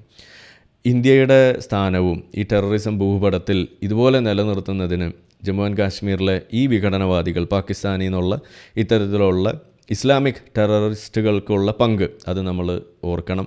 അത് എത്രയും പെട്ടെന്ന് അവസാനിപ്പിച്ച് ഇന്ത്യ എന്ന് പറയുന്നത് സമാധാനം പുലരുന്ന, സന്തോഷം ആളുകൾക്കുള്ളൊരു സ്ഥലമാക്കി മാറ്റുന്നതിന് മുൻകൈയെടുക്കാൻ നമ്മൾ ഓരോരുത്തർക്കും ഒരു പങ്കുണ്ട്, അതിനൊരു ഉത്തരവാദിത്വമുണ്ട് എന്ന് ഒന്ന് ഓർമ്മിപ്പിച്ചിട്ട് നമുക്ക് അടുത്ത വിഷയത്തിലേക്ക് കിടക്കാം. ഇത് ഇന്നലെ നമ്മൾ ഇട്ടതാണ്. ഓർമ്മയുണ്ടോ ഈ മുഖം എന്നാണ് നമ്മൾ അതിലിട്ടത്. ഏതായാലും ഇന്നിത് ആ ഒരു ഉത്സാഹത്തോടുകൂടി പറയാനുള്ളൊരു മാനസികാവസ്ഥയിലല്ല എന്നതുകൊണ്ട്, പക്ഷേ എന്നാലും പറയാതിരിക്കാൻ നമുക്ക് നിവൃത്തിയില്ല എന്നതും കൊണ്ടും പറഞ്ഞു പോവുകയാണ്. വേറെ സമയമില്ല, കാരണം ഇനിയും മറ്റു വിഷയങ്ങൾ ഓൾറെഡി ഇവിടെ ബാക്ക്ലോഗാണ്. നമുക്കത് അടുത്ത ദിവസം പറഞ്ഞല്ലേ പറ്റുള്ളൂ, അല്ലെങ്കിൽ ഇത് ഇനിയും വൈകും. അപ്പോൾ ഇതിൽ ഏറ്റവും സന്തോഷം തന്ന ഒരു വാർത്തയായിരുന്നു ഇത്, ഇന്നലെ മിനിയാന്നൊക്കെ ആയിട്ട്. ഇതിനെക്കുറിച്ചുള്ള വലിയ ചർച്ചകളും വലിയ ഫേസ്ബുക്ക് പോസ്റ്റുകളും അതല്ലെങ്കിൽ ഇൻസ്റ്റഗ്രാം പോസ്റ്റുകളും ട്വിറ്ററിലൊക്കെ ഒരുപാട് പോസ്റ്റുകളൊക്കെ കണ്ടു. പക്ഷെ ഒരെണ്ണം പോലും ഇന്ത്യയിൽ നിന്ന് ഇവിടുത്തെ ജനങ്ങൾ, ഇവിടുത്തെ മാപ്രകൾ എന്നൊക്കെ വിളിക്കുന്ന ആളുകളോ അതല്ലെങ്കിൽ ഇവിടുത്തെ ഈ സമാധാനം എന്ന് പറയുന്ന സാധനത്തിന് വേണ്ടി നിരപരാധികൾ കൊല്ലപ്പെടുന്നതിനെതിരെ എന്നൊക്കെ പറഞ്ഞ് പ്രസംഗിച്ച് നടക്കുന്ന ആളുകളിൽ ഒരാൾ പോലും ഈ വിഷയം എടുത്തു വെച്ചുകൊണ്ട് ഇത് നേരത്തെ ചെയ്തിരുന്നെങ്കിൽ ആ പാലസ്തീനിലുള്ള സാധാരണക്കാർ ഇതുപോലെ മരിച്ചു വീഴുമോ എന്നൊരു ചോദ്യം ചോദിക്കാനെങ്കിൽ അവർ മുന്നോട്ട് വരുന്നുണ്ടോ? ഇല്ല. ഇസ്രായേൽ തുടക്കം മുതൽ പറയുന്ന ഒരു കാര്യമാണ്, ഫ്രീ ദ ഹോസ്റ്റേജസ്, എന്നിട്ട് മതി വെടിനിർത്തൽ എന്നത് അവർ തുടക്കം മുതൽ പറയുന്ന കാര്യമാണ്.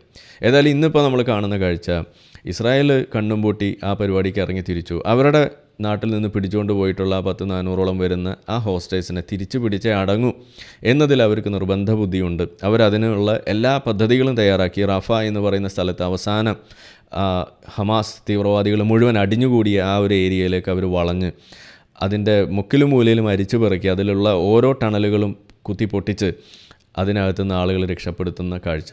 അതിൽ ഏറ്റവും ഒടുവിൽ കണ്ടതാണ് ഈ 4 പേരെ രക്ഷിച്ചതിൻ്റെ ആ വാർത്ത.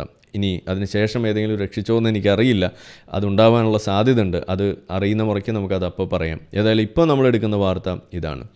ഈ 4 പേര് നിങ്ങൾക്ക് അവിടെ കാണാം, താഴെ ആ ചിത്രങ്ങൾ നമ്മൾ കൊടുത്തിട്ടുണ്ട്. ഇതിൽ ഏറ്റവും എടുത്തു പറയുന്ന ആ ഒരു പേര് ഈ പെൺകുട്ടിയുടെ പേര് തന്നെയാണ്. നോവ എന്നാണ് ആ കുട്ടിയുടെ പേര്. ഇസ്രായേലി വനിതയാണ്. ആ മ്യൂസിക് ഫെസ്റ്റിവലിൽ ഇടിച്ചു കയറിക്കൊണ്ട് അവരെ വെടിവെച്ചിട്ട് അവിടെ കുറേ പേരെ കൊന്നു തള്ളി കിട്ടുന്ന ആളുകളെയൊക്കെ പിടിച്ചുകൊണ്ട് പോകുന്നൊരു കാഴ്ച നിങ്ങളുടെ മനസ്സിലുണ്ടാവുമായിരിക്കും. അങ്ങനെ കൊണ്ടുപോകുന്ന സമയത്ത് പുറത്തു വന്നിട്ടുള്ള ചില ചിത്രങ്ങൾ, നിങ്ങളുടെ ചില വീഡിയോസൊക്കെ ആയിട്ടൊക്കെ നിങ്ങളുടെ മുന്നിലേക്ക് വന്നത് ഓർമ്മയില്ലാത്ത ആളുകൾക്ക് വേണ്ടിയിട്ട് ഇവിടെ ഞാൻ ഡിസ്പ്ലേ ചെയ്യുന്നുണ്ട്. നിങ്ങൾ ഒന്ന് നോക്കുന്നത് നല്ലതാണ്. എങ്ങനെയാണ് ആ മ്യൂസിക് ഫെസ്റ്റിവലിൻ്റെ ഇടയിൽ നിന്നും ആളുകളെ പിടിച്ചുകൊണ്ട് പോകുന്നത്. ഈ പിടിച്ചുകൊണ്ട് പോകുന്നത് ഹമാസ് എന്ന് പറയുന്ന ആളുകളെ റെപ്രസെൻ്റ് ചെയ്യുന്ന ആളുകളാണ്. ഇവർ ധരിച്ചിരിക്കുന്നത് സിവിലിയൻ ഡ്രസ്സാണ്. ഒരു 10, 12, 15 ആളുകളുണ്ട് ഈ പിടിച്ചുകൊണ്ട് പോകുന്ന ആളുകൾ. ഇവരെ പിടിച്ചുകൊണ്ട് പോയി ഇവർ കൊല്ലപ്പെടുന്ന അവസ്ഥയിൽ, അതല്ലെങ്കിൽ ഈ വേഷത്തിൽ നടക്കുന്ന ആളുകൾ കൊല്ലപ്പെട്ടാലും ഇവരെയും വിളിക്കുക സിവിലിയൻസ് എന്നാണ് എന്ന് നിങ്ങളൊന്ന് ഓർക്കുക. അതും കൂടി കാണാൻ ഈ ഒരു ചിത്രം ഇവിടെ ഉപകരിക്കുന്നു എന്നതുകൊണ്ടാണ് ഞാനിതിവിടെ പ്ലേ ചെയ്യുന്നത്. ഗാസയിൽ കൊല്ലപ്പെടുന്ന സിവിലിയൻസിൻ്റെ ഡെത്ത് അത് ഒരു വലിയൊരു കള്ളക്കണക്കാണ് എന്ന് പറയുന്നതിൻ്റെ കാരണം ഇത് തന്നെയാണ്. ഈ പിടിച്ചുകൊണ്ട് പോകുന്ന ആളുകൾ ഗാസൻസ് ആണ്. അവർ ഹമാസ് തീവ്രവാദികളാണ്. അവരെ സിവിലിയൻസ് ആയിട്ടാണ് മരിച്ചു കഴിഞ്ഞാൽ കണക്ക് കൂട്ടപ്പെടുന്നത് എന്നതാണ് ഇതിലെ മറ്റൊരു വലിയ, അല്ലെങ്കിൽ ഇതിലെ ഏറ്റവും വലിയ ആ ഒരു കള്ളത്തരം എന്ന് പറയുന്നത്. ഇവിടെ ആ പിടിച്ചുകൊണ്ടുവന്ന സമയത്ത് അവർ പിടിച്ചുകൊണ്ട് പോകാൻ മാത്രമല്ല, അവരവിടെ ചെന്നതിന് ശേഷം അവർ ആഹ്ലാദിക്കുന്ന ചിത്രങ്ങളും കൂടി നിങ്ങളുടെ മനസ്സിൽ വരണം. അപ്പോൾ അതിനു മുന്നേ നമുക്ക് എങ്ങനെയാണ് ആ ഓപ്പറേഷൻ നടന്നത് എന്നതും കൂടി നമുക്കിവിടെ ഒന്ന് വായിക്കാം. More details about the operation to rescue the kidnapped. ആ ഓപ്പറേഷൻ അർണോൺ എന്നാണ് അതിൻ്റെ പേര് ഇട്ട് വിളിക്കുന്നത്. അതിന് ആ കമാൻഡർ ആയിട്ട് അവിടെ ഉണ്ടായിരുന്നത് അർണോൺ ജമോറ എന്ന് പറയുന്ന ഒരു സൈനികനാണ്. അദ്ദേഹം കൊല്ലപ്പെട്ടു ഈ ഓപ്പറേഷൻ്റെ ഇടയിൽ. അതും ഇതിൻ്റെ കൂടെ നമ്മൾ ഓർക്കണം. Commander Arnon Zamora led the team in breaking in to the building where the 3 hostages were held. Noa was held in another building about 200 meters away. Noa എന്ന് പറയുന്ന പെൺകുട്ടി മറ്റൊരു ബിൽഡിങ്ങിലാണ് ഉണ്ടായിരുന്നത്. In the fight with the terrorist Zamora was injured and pronounced death at the hospital. Zamora കൊല്ലപ്പെടുന്നു. The hostages were held by Hamas guards in the homes of Arab families. Arab families അവരാണ് ഈ നോവയെ അവിടെ ഹോസ്റ്റേഴ്സായിട്ട് താമസിപ്പിച്ചിരുന്നത്. അതുമാത്രമല്ല, ആ താമസിപ്പിച്ചിരുന്നത് ഒരു അൽ Jazeera റിപ്പോർട്ടറുടെ വീട്ടിലും കൂടിയാണ് എന്നും കൂടിയുള്ള റിപ്പോർട്ടുണ്ട്. ആ ചിത്രം ഞാനിവിടെ വെച്ചിട്ടില്ല, പക്ഷേ ഇവിടെ എടുത്തു പറയേണ്ട ഒരു കാര്യമാണത്. അതായത് അൽ ജസീറയുടെ റിപ്പോർട്ട് ഹമാസിന് സഹായിയായിട്ട് നിൽക്കുന്നു എന്ന് വരുമ്പോൾ, ഹമാസ് ടെററിസ്റ്റ് ആണെന്ന് വരുമ്പോൾ അൽ ജസീറയുടെ റിപ്പോർട്ടറും ഒരു ടെററിസ്റ്റ് ആണ് എന്ന് തന്നെയാണ് നമ്മൾ പറയാം. അതായത് കക്കാൻ കൂട്ടുനിൽക്കുന്നവനും കള്ളൻ തന്നെയാണ് എന്ന് നമ്മൾ പറയുന്നത് പോലെ ടെററിസത്തിന് കൂട്ടുനിൽക്കുന്നവരും ടെററിസ്റ്റ് തന്നെയാണ്. ഹമാസ് ചെയ്തത് ടെററിസ്റ്റ് ആക്ടിവിറ്റിയാണ് എന്നുണ്ടെങ്കിൽ ആ ആക്ടിവിറ്റിക്ക് സഹായകരായിട്ട് നിന്നിട്ടുള്ള ആളുകൾ അവരും ടെററിസ്റ്റുകൾ തന്നെയാണ് എന്ന് പറയാൻ നമുക്ക് എന്താണ് ഇത്ര ബുദ്ധിമുട്ട്? അൽ ജസീറയുടെ റിപ്പോർട്ടറാണ്, പ്രസ് എന്നൊക്കെ നെഞ്ചത്ത് എഴുതി ഒട്ടിച്ച് നടന്നാലൊന്നും അത് നടക്കില്ല. നമ്മളുടെ കാപ്പനെ അറസ്റ്റ് ചെയ്തുകൊണ്ട് പോയപ്പോഴും ഇതേപോലെ തന്നെ പണിയാണ് ഇവരിവിടെ ഒപ്പിച്ചിരുന്നത് എന്ന് നിങ്ങളൊന്ന് ആലോചിക്കുക. പിടിച്ചു കഴിഞ്ഞപ്പോൾ മാധ്യമവേട്ട എന്ന് പറഞ്ഞിട്ട് നിലവിളിയാണ്. മാധ്യമവേട്ട നടത്തുമ്പോൾ നിങ്ങൾ ആലോചിക്കേണ്ടത് ആ മാധ്യമ പ്രവർത്തകൻ എന്ന് പറയുന്നത് യഥാർത്ഥത്തിൽ മാധ്യമ പ്രവർത്തനത്തിനാണോ പോയിരുന്നത് എന്നത് നിങ്ങൾ ആലോചിക്കണം. അതിനുള്ളൊരു ഉത്തമ ഉദാഹരണമാണ് ഇവിടെ നിങ്ങൾക്ക് കാണാൻ കഴിയുക. അപ്പോൾ നിങ്ങൾക്ക് ബാക്കി വായിക്കാം. Hamas paid the families to hold the hostages to teach you that there are no innocents. The soldiers entered Nuseirat in a truck and a vehicle bearing Gaza license plates, according to reports. Many terrorists from Nuseirat shot at the force, including firing anti-tank missiles. Okay. പോകുന്ന വഴിക്ക് അവർക്ക് നേരെയുള്ള വലിയ തോതിലുള്ള വെടിവെപ്പ് ഉണ്ടാകുന്നു. തിരിച്ചു വെടിവെപ്പ് ഉണ്ടാകുന്നു. The incident happen near the market in Nuseirat. The rescue vehicle was damaged, caught fire and got stuck. Troops of the 98th Division invaded Nusrat from several directions under heavy Air Force bombardment, fire from helicopters, fire from Navy ships, and fire from UAVs, and brought the hostages to an improvised helipad. ഇതൊക്കെ വായിക്കുമ്പോൾ നിങ്ങൾക്ക് ഏതെങ്കിലും സിനിമയിലെ ഒരു സ്ക്രിപ്റ്റായിട്ട് തോന്നുന്നുണ്ടെങ്കിൽ ക്ഷമിക്കുക. The terrorists fired several anti-aircraft missiles at the helicopters in order to shoot them down without success. Noah Argamani told her family, there was a knock on the door. It's the idea of we have come to rescue you. എന്ന് പറയുന്ന ആ വാചകം, അത് നിങ്ങളൊന്ന് സങ്കല്പിക്കുക. നിങ്ങൾ ഇതേപോലെ ഒരു തീവ്രവാദികളുടെ ബന്ദിയാക്കപ്പെട്ട് കഴിയുന്ന സമയത്ത്, മോചനമുണ്ടാകുമോ എന്നറിയാതിരിക്കുന്ന സമയത്ത്, 4ഓളം അവസരങ്ങളിൽ കൊല്ലപ്പെടാനുള്ള സാധ്യത ഉണ്ടായിട്ട് അതിൽ നിന്ന് തലനാരഴയ്ക്ക് രക്ഷപ്പെട്ടു എന്നും വരുന്നിടത്ത് ഒടുവിൽ ഇങ്ങനെ നിന്നെ രക്ഷിക്കാൻ വേണ്ടിയാണ് ഞങ്ങൾ വന്നിരിക്കുന്നത് എന്ന് പറയുന്ന ആ ഒരു വാചകം നിങ്ങളുടെ ആ ചെവിയിലേക്ക് കേൾക്കാനിട വരുമ്പോൾ നിങ്ങൾ സൈനികരെ നമിച്ചു പോകും. അവിടെയാണ് നിങ്ങളുടെ ജീവൻ രക്ഷിക്കാൻ വേണ്ടിയിട്ട് സ്വന്തം ജീവൻ ബലി കൊടുക്കാൻ പോലും, അതല്ലെങ്കിൽ അതെന്താണ് അതിൻ്റെ വില കൽപ്പിക്കാതെ ഇതിനുവേണ്ടി ഇറങ്ങിത്തിരിക്കുന്ന ആളുകൾ, അവരാണ് സൈനികരെന്ന് പറയേണ്ടി വരുന്നത്. അതുകൊണ്ടാണ് അതിൻ്റെ ആ പ്രാധാന്യത്തെ അറിയാൻ നമ്മൾ ശ്രമിക്കണം എന്ന് നമ്മൾ പറയുന്നത്. അവിടെ ഈ ചിത്രവും കൂടി നിങ്ങൾ മനസ്സിലേക്ക് വെക്കുക. ഇങ്ങനെ ഹോസ്റ്റേഴ്സായിട്ട് പിടിച്ചുകൊണ്ട് വരുന്ന സമയത്ത് ട്രക്ക്, ഞാൻ വേറെ ചില ചിത്രങ്ങളുണ്ട്, അത് വെച്ച് കഴിഞ്ഞാൽ വീഡിയോയ്ക്ക് ബുദ്ധിമുട്ടായതുകൊണ്ടാണ് ഞാനത് വെക്കാത്തത്. അതുകൊണ്ട് കണ്ട പ്രത്യേകിച്ച് എന്തോ പാർട്ടി നടത്തുന്നതാണ് എന്ന രൂപത്തിലുള്ളൊരു ചിത്രമായതുകൊണ്ട് ഗൂഗിളിനെ നമുക്ക് പറ്റിക്കാം. അതുകൊണ്ടാണ് ഞാനിതിവിടെ വെച്ചത്. മറ്റേ ചിത്രം എന്ന് പറഞ്ഞു കഴിഞ്ഞാൽ ട്രക്കിൻ്റെ പിന്നിൽ പെണ്ണുങ്ങൾ തുണിയില്ലാതെ റേപ്പ് ചെയ്യപ്പെട്ട് കാലിൻ്റെ ആ കണങ്കാലൊക്കെ മുറിക്കപ്പെട്ട് ചോര വലിച്ച് കിടക്കുന്ന ചിത്രങ്ങളാണ്. ആ തരത്തിലുള്ള ഹ്യൂമൻ ബോഡീസ് ക്യാരി ചെയ്യുന്ന ഈ ട്രക്ക്, ആ ട്രക്കിൻ്റെ ചുറ്റും നിന്നുകൊണ്ട് അല്ലാഹു അക്ബർ വിളിയും അതോടൊപ്പം കൈകൊട്ടിയിട്ടുള്ള ആഘോഷ പ്രകടനങ്ങളും മിഠായി വിതരണവും എല്ലാം അടങ്ങുന്ന ചിത്രങ്ങളും വീഡിയോസും നിങ്ങൾ കണ്ടിട്ടുണ്ടാവും. ഇതാണ് ഒക്ടോബർ 7-ന് ഗാസൻ സിവിലിയൻസ് നടത്തിയ ആഘോഷം. Ghassan civilians. ആ ഗാസൻ സിവിലിയൻസിനെ നിങ്ങൾ തീവ്രവാദികളെന്ന് വിളിക്കുമോ, അതല്ല അവരെന്ത് പേരിട്ടാണ് വിളിക്കുക എന്നുള്ളത് നിങ്ങൾ ആലോചിക്കുക. ഇതാണോ ഈ റെസിസ്റ്റൻസ് എന്ന് പറയുന്നത്? ഇന്നസെൻ്റ് ആയിട്ടുള്ള ആളുകളെ അവരെ കൊല്ലുന്നതും, ചിൽഡ്രൻ, വിമൻ, എൽഡർലി ഇതുപോലെയുള്ള ആളുകളെയൊക്കെ കൊല്ലുന്നത് വലിയ അപരാധമാണ് എന്ന് പറയുന്ന ആളുകൾ ഒക്ടോബർ 7-ന് എന്താണ് ചെയ്തത് എന്ന് ചോദിക്കുമ്പോൾ നിങ്ങൾ തിരിച്ചു ചോദിക്കുന്നൊരു ചോദ്യമുണ്ട്. ഒക്ടോബർ 7-നാണോ യുദ്ധം തുടങ്ങിയത് എന്ന്. ഒക്ടോബർ 7-നല്ല എന്ന് നമ്മൾ കൂട്ടുക. എന്നാൽ എന്നാണ് അത് തുടങ്ങിയത് എന്നും നമ്മൾ ചോദിച്ച് അതെല്ലാം നമ്മൾ സമ്മതിച്ചാലും നിങ്ങൾ ആദ്യം പറയേണ്ടത് ഒക്ടോബർ 7-ന് നിങ്ങൾ ചെയ്തത് ശരിയോ തെറ്റോ എന്നത് ഇതുവരേക്കും നിങ്ങൾക്ക് പറയാൻ സാധിക്കാത്തടത്താണ് ഇത് ഒരു റെസിസ്റ്റൻസ് ആണെന്ന് പറഞ്ഞ് നിങ്ങൾ മുന്നോട്ട് വെക്കുന്ന വാദത്തിന് നമുക്ക് അംഗീകരിക്കാൻ ഒരിക്കലും സാധിക്കാത്തത്. അതുകൊണ്ട് തന്നെയാണ് ഓൾ ഐസ് ഓൺ റഫ എന്ന് പറഞ്ഞ് നിങ്ങൾ ഇറങ്ങി തിരിച്ചപ്പോൾ അതിൻ്റെ പിന്നിലുള്ള ആ കള്ളക്കഥകളും നമുക്കിവിടെ എക്സ്പോസ് ചെയ്യപ്പെടേണ്ടതായിട്ട്, അതല്ലെങ്കിൽ അത് ചെയ്യുന്ന ആളുകളായിട്ട് നമുക്ക് മുന്നോട്ട് വരേണ്ടി വന്നത്. അതുകൊണ്ട് തന്നെയാണ് എൻ്റെ പിന്നിൽ ഈ ഇസ്രായേലി പതാക തന്നെ വെച്ചിട്ട് നമ്മളിത് പറയുന്നത്. ഇത് ഈ തരത്തിലുള്ള കള്ളങ്ങൾ പറഞ്ഞുകൊണ്ട് ആളുകളെ മാനിപ്പുലേറ്റ് ചെയ്തുകൊണ്ട് ഇതിനു വേണ്ടിയിട്ടുള്ള നുണകൾ അത് പ്രചരിപ്പിക്കുന്ന ആളുകളായിട്ട് നിങ്ങൾ എപ്പോഴും പറയാറുള്ള ആ പ്രൊപ്പഗൻഡ വിരുദ്ധത, അത് നിങ്ങൾ മറന്നിട്ട് നിങ്ങൾ തന്നെ ഈ പ്രൊപ്പഗൻഡ നടത്തുന്ന ആളുകളായിട്ട് മാറുമ്പോൾ അതൊരു ഇരട്ടത്താപ്പാണെന്ന് പറയാതെ നമുക്ക് നിവൃത്തിയില്ല. അതോടൊപ്പം നമ്മളന്ന് ചോദിച്ചു, ഇങ്ങനെ നിരപരാധികൾ കൊല്ലപ്പെടുന്നത് കണ്ട് കുട്ടികളും പെണ്ണുങ്ങളും ഇതുപോലെ കൊല്ലപ്പെടുന്നത് കണ്ട് നിലവിളിച്ചിരുന്ന നിങ്ങൾ ഒക്ടോബർ 7-ന് എവിടെയായിരുന്നു എന്നും നമ്മൾ ചോദിച്ചു. നിങ്ങളുടെ കണ്ണപ്പോൾ എവിടെ, മാങ്ങ പറിക്കാൻ പോയോ എന്ന്.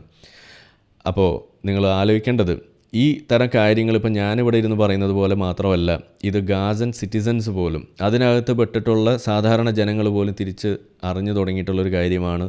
അതിൻ്റെ പലതരത്തിലുള്ള സ്റ്റേറ്റ്മെൻറ്റ്സ് ഇതിനോടകം തന്നെ പുറത്തും വന്നു കഴിഞ്ഞിട്ടുള്ളതാണ് എന്ന് നിങ്ങളൊന്ന് ആലോചിക്കാം. ചില സ്റ്റേറ്റ്മെൻറ്റ്സ് ഞാൻ മുഴുവൻ പ്ലേ ചെയ്യുന്നില്ല, പക്ഷേ അതിൻ്റെ ഒരു സ്ക്രീൻ ഗ്രാബ് നിങ്ങൾക്ക് ഇവിടെ കാണാം.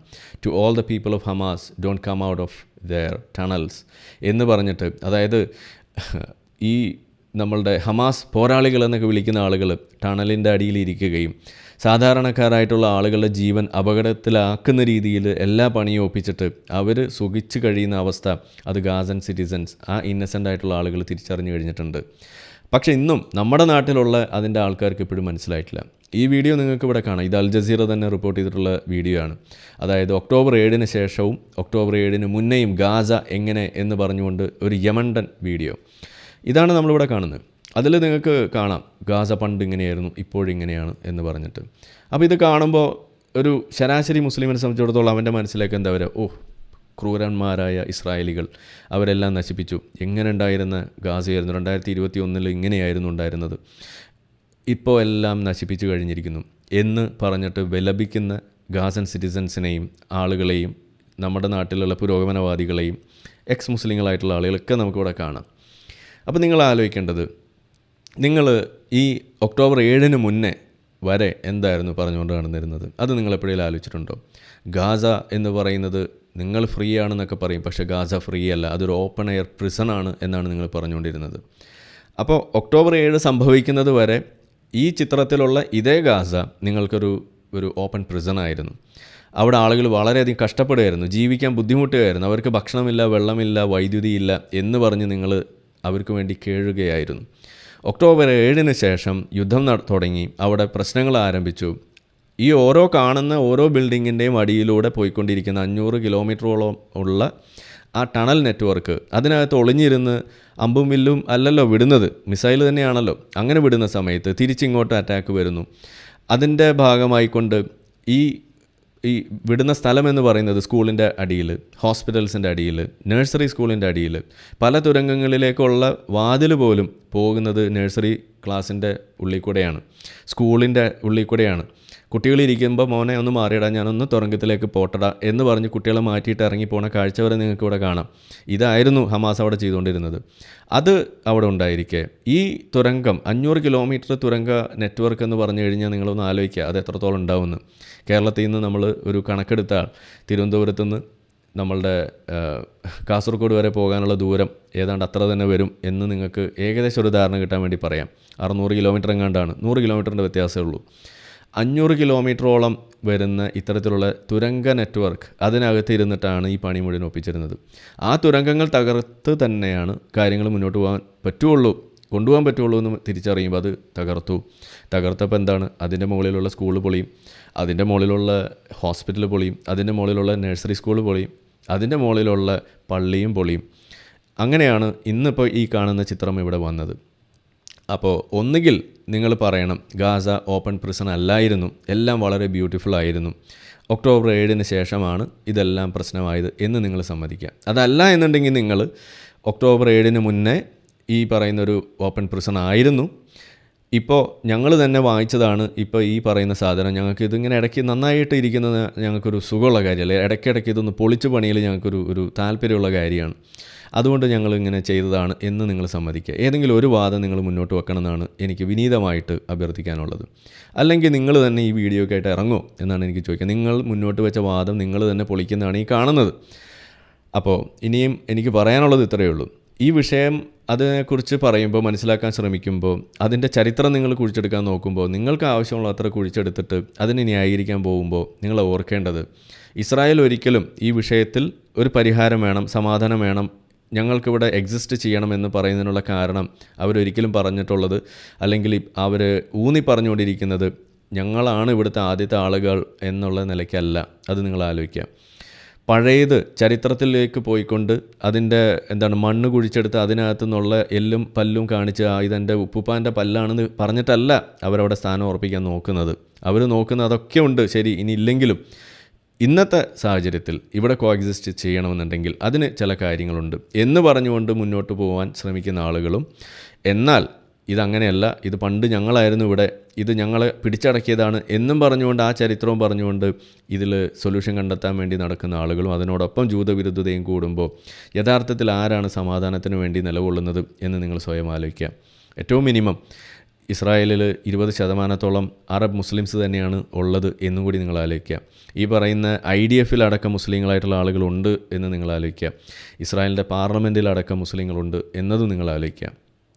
ആ രീതിയിൽ മൾട്ടി കൾച്ചറൽ അല്ലെങ്കിൽ മൾട്ടി ഫെയ്ത്ത് ആയിട്ട് നിലനിൽക്കുന്ന ഒരു രാജ്യമാണ് ഇസ്രായേൽ എന്നിരിക്കെ, അതിനുള്ള എല്ലാ സാഹചര്യങ്ങളും സ്വാതന്ത്ര്യവും എല്ലാം ഉള്ള ഒരു രാജ്യമായിരിക്കെ എത്ര അറബ് കൺട്രീസ് ആ രീതിയിൽ മുന്നോട്ട് വരുന്നു എന്നിടത്താണ് നമ്മൾ ഈ ഒരു വിഷയത്തിൽ ഒരു റിയാലിറ്റി ബേസ്ഡ് ആയിട്ട് യാഥാർത്ഥ്യ ബോധത്തോടു കൂടി പ്രശ്നപരിഹാരത്തിന് ഇറങ്ങിത്തിരിക്കണമെന്ന് നമ്മളെപ്പോഴും പറയുന്നതും, അതുകൊണ്ടാണ് നിലവിൽ അങ്ങനെ ഒരു രീതിയിൽ മുന്നോട്ട് നിൽക്കാൻ കഴിയുന്നതും, അതിനുള്ള എല്ലാ മോറൽ ബാക്കിങ്ങും അതോടൊപ്പം അവർ ചെയ്തിട്ടുള്ളതിൽ ആ രീതിയിൽ നിൽക്കാൻ പാകത്തിനുള്ള ചെയ്തികളുമുള്ളത് നിലവിൽ അത് ഇസ്രായേൽ തന്നെയാണ് മാത്രമാണ് എന്ന് നമുക്ക് പറയേണ്ടതായിട്ട് വരുന്നത്. അതുകൊണ്ട് തന്നെയാണ് നമുക്ക് അൺകണ്ടീഷണലായിട്ട് നിലവിൽ ഇസ്രായേലിനോടൊപ്പം നമുക്ക് നിൽക്കാൻ സാധിക്കുന്നതും അത് ആവർത്തിച്ച് പറഞ്ഞുകൊണ്ടിരിക്കുന്നത്. അത് ഇനിയും മറിച്ചൊരു കാരണം നമ്മുടെ മുന്നിൽ വരുന്നത് വരേക്കും അതങ്ങനെ തന്നെയാണ് ഉണ്ടാവുക, അതിലൊരു സംശയമില്ല. അപ്പോൾ ഇവിടെ ഒറ്റ കാര്യമുള്ളൂ, നിങ്ങൾക്ക് നിരപരാധികളായിട്ടുള്ള ആളുകൾ കൊല്ലപ്പെടുന്നതിൽ വിഷമമുണ്ടോ?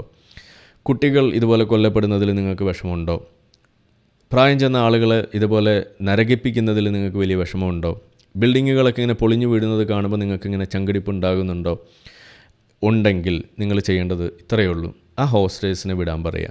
എന്നിട്ട് പറയുക, വെടി നിർത്തൂ പ്ലീസ്, നിങ്ങൾക്ക് വേണ്ടത് നമ്മൾ തന്നല്ലോ, അന്നൊരു പറ്റിപ്പോയതാണ്, ഒരു ആവേശപ്പുറത്ത് ചെയ്തു പോയതാണ്, ഒക്ടോബർ 7 ഞങ്ങൾ ഇങ്ങനെയാവുമെന്ന് വിചാരിച്ചില്ല, മാപ്പാക്കണം എന്ന് പറഞ്ഞ് അവിടെ തീരും എന്നതാണ് ഇസ്രായേൽ പോലും പറഞ്ഞുകൊണ്ടിരിക്കുന്നത്. അവർ പറഞ്ഞിരിക്കുന്ന കാര്യം അത് തന്നെയാണ്. എന്നിട്ട് നമുക്ക് സംസാരിക്കാം കാര്യങ്ങൾ. അവർ വിട്ട് പുറത്ത് മുന്നോട്ട് പോകാൻ പാകത്തിനുള്ള എല്ലാ പീസ് ഡീൽസിനും തയ്യാറായി തന്നെയാണ് അവരിവിടെ നിലനിൽക്കുന്നത്. ഇപ്പോൾ ഇതിനോടകം ഏറ്റവും ഒടുവിൽ നമ്മൾ കണ്ടു ഒരു സീസ് ഫയർ എഗ്രിമെൻറ്റ് അവിടെ ഉണ്ടാക്കി വെച്ചിട്ടുണ്ട്. അതിൽ ആലോചിക്കേണ്ട ഒരു കാര്യം, ഓരോ ഹോസ്റ്റേഴ്സിനും പകരമായിട്ട് ഇസ്രായേലിൽ ജയിലിൽ കഴിയുന്ന 50 പലസ്തീനിയൻ അല്ലെങ്കിൽ ഗാസൻ ടെററിസ്റ്റുകൾ, ഹമാസ് ടെററിസ്റ്റുകളെ തിരിച്ചു കൊടുക്കണമെന്നതാണ് ആ ഡീലിലുള്ള ഒരു കാര്യം. അപ്പോൾ നിങ്ങൾ ആലോചിക്കേണ്ടത്, ഇപ്പോൾ 4 പേരെ റെസ്ക്യൂ ചെയ്തപ്പോൾ 200 ടെററിസ്റ്റുകളെയാണ് ആ ജയിലിൽ പാർപ്പിക്കാൻ അവിടെ പറ്റുന്നത്, അല്ലെങ്കിൽ അവരെ വിട്ടുകൊടുക്കാതിരിക്കേണ്ടത്. അപ്പോൾ എന്തുകൊണ്ട് ഇതങ്ങ് ചെയ്താൽ പോരെ, എന്തിനാണ് ഈ റെസ്ക്യൂ ഓപ്പറേഷൻ നടക്കുന്നത് എന്ന് ചോദിച്ചു കഴിഞ്ഞാൽ അതിൻ്റെ കാരണം, അങ്ങനെ റെസ്ക്യൂ ഓപ്പറേഷന് പകരം ഇതുപോലെ പീസ് ഡീലിലൂടെ അല്ലെങ്കിൽ ഈ ഒരു ഹോസ്റ്റേജസ് അതിൻ്റെ ഡീലിലൂടെ ഇങ്ങനെ ടെററിസ്റ്റുകളെ വിട്ടുകൊടുക്കാനാണ് ഉദ്ദേശിക്കണമെന്നുണ്ടെങ്കിൽ അത് ഇസ്രായേലിന് വരുന്ന ആളിൽ കൂടുതൽ ദോഷം തന്നെയാണ് വരിക എന്നതിൻ്റെ ഉത്തമ ഉദാഹരണമാണ് ഈ ഒക്ടോബർ 7 തന്നെ. കാരണം ഈ ഒക്ടോബർ 7 ചുക്കാൻ പിടിച്ച വ്യക്തി നമ്മളുടെ യഹിയ സിൻവർ എന്ന് പറയുന്നത് ഇതുപോലെ ഒരു പീസ് ഡീലിൽ ഇസ്രായേലിലെ ജയിലിൽ നിന്ന് മോചിതനായി 10-20 വർഷത്തോളം അവിടെ കടന്നിട്ട് മോചിതനായി തിരിച്ച് ഗാസയിലെത്തിയിട്ടാണ് ഈ പണി ഒപ്പിച്ചത് എന്ന് വരുന്നിടത്താണ് ഇസ്രായേൽ പറയുന്നതിൽ ഒരു ന്യായം അവിടെ ഉണ്ട് എന്ന് നമുക്ക് വീണ്ടും സമ്മതിക്കേണ്ടതായിട്ട് വരുന്നത്. കാരണം അങ്ങനെ വിട്ടുകൊടുക്കുന്ന ഈ തീവ്രവാദികൾ വീണ്ടും തങ്ങൾക്കിട്ട് പണിയാൻ തന്നെ വരുന്നു.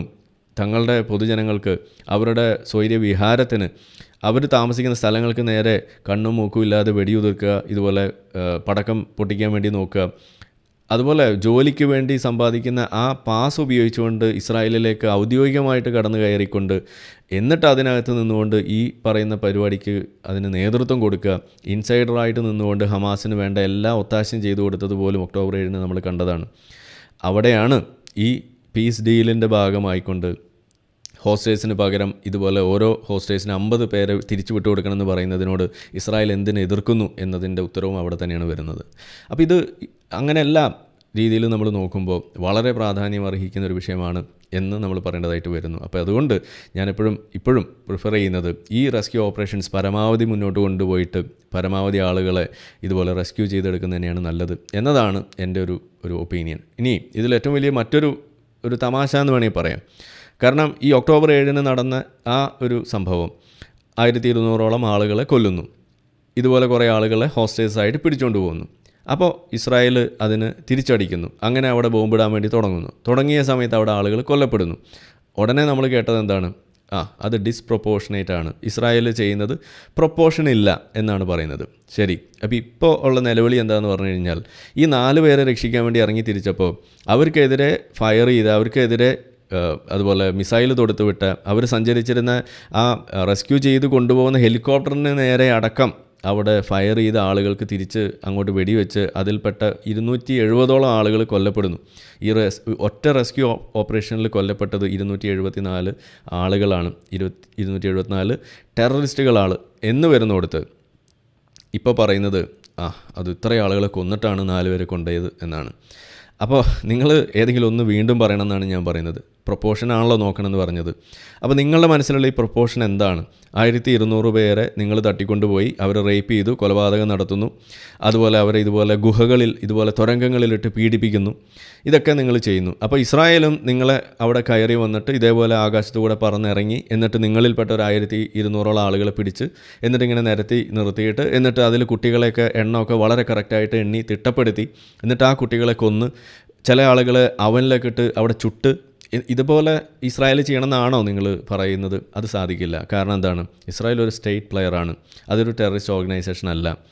അതൊരു ഔദ്യോഗിക ഒരു യൂണിഫോമിൽ തന്നെ ഈ പണിക്ക് ഇറങ്ങി നടക്കുന്ന ഒരു സൈനികർ തന്നെ നേതൃത്വം കൊടുക്കുന്ന ഒരു ഒഫീഷ്യൽ ബോഡിയാണ്.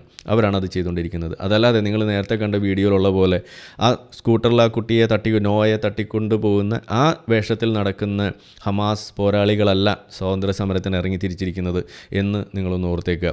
അപ്പോൾ ഇതുപോലെയുള്ള കമ്പാരിസൺസ് നിങ്ങൾ കൊണ്ടുവരുമ്പോൾ നിങ്ങൾ ആലോചിക്കേണ്ടത് നിങ്ങൾ സ്വയം അവിടെ ചെറുതാവുന്നു. നിങ്ങൾ ഉയർത്തിപ്പിടിക്കുന്ന ഈ മാനവിക മൂല്യം അല്ലെങ്കിൽ മണ്ണാങ്കട്ട എന്നൊക്കെ പറയുന്ന സാധനങ്ങൾ, അത് നിങ്ങൾ പറയുന്നത് സ്വയം അത് അവഹേളനപരമായിട്ട് മാറുന്നു എന്നതാണ് ഇവിടെ നമുക്ക് കാണാൻ സാധിക്കുക. കാരണം നിങ്ങൾ സപ്പോർട്ട് ചെയ്യുന്നത് ഈ പറയുന്ന ഗോവിന്ദചാമിയുടെ ആ തരത്തിലുള്ള സപ്പോർട്ടിന് വേണ്ടി നിൽക്കുന്ന പോലെ തന്നെയാണ്. ടെററിസ്റ്റുകൾക്ക് വേണ്ടി നിങ്ങൾ ഒത്താശ പാടുന്ന ആളുകളായിട്ട് മാറുന്നു. ഇതാണ് അവിടെ സംഭവിക്കുന്നത്. ഇനി ഇതിനകത്ത് ചില കാര്യങ്ങളൊക്കെ നമ്മൾ പറഞ്ഞിട്ടുണ്ട്. അതിൽ ഏറ്റവും പ്രധാനമെന്ന് പറയുന്നത് ഇവരുടെ പ്രധാനപ്പെട്ട ഉദ്ദേശം അല്ലെങ്കിൽ ഒരു കോർ ഉദ്ദേശം എന്ന് പറയുന്നത് ഇസ്രായേൽ എന്ന് പറയുന്ന ജൂതരാഷ്ട്രം ഉണ്ടാകാൻ പാടില്ല എന്നും അതിന് കാരണമായിട്ടുള്ളത് ഇസ്ലാമിലെ അധ്യാപനങ്ങൾ ആ ജൂതവിരുദ്ധത തന്നെയാണ് എന്ന് പറയുമ്പോൾ മനസ്സിലാക്കാത്ത ആളുകൾ ഇവിടെ ഉണ്ട്. എക്സ് മുസ്ലിംസ് പോലും ഉണ്ട് എന്ന് വരുന്നിടത്ത് അവരുടെ ചില വാചക കസറത്തുകൾ നമുക്കൊന്ന് കേട്ടിട്ട് ഇത് അവസാനിപ്പിക്കാം. അപ്പോൾ നമുക്കതിലേക്ക് കിടക്കാം.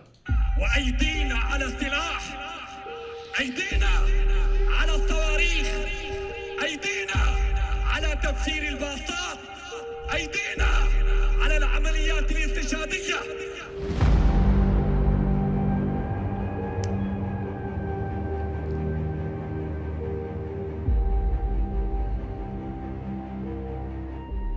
خلاص يا 7 مليون فلسطيني برا بكفيكوا تسخين.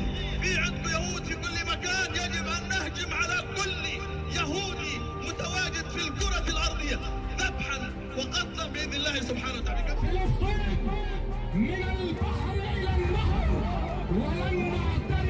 ولن نعترف بإسرائيل. اللهم عليك باليهود ومن والاهم، اللهم عليك بالأمريكان ومن والاهم، اللهم احصهم عددا واقتلهم بددا ولا تغادر منهم أحدا. وبدنا اياكم يا اهل القدس بالسكاكين امعطوا رقاب اليهود كلها هي تقف على العرق من هان.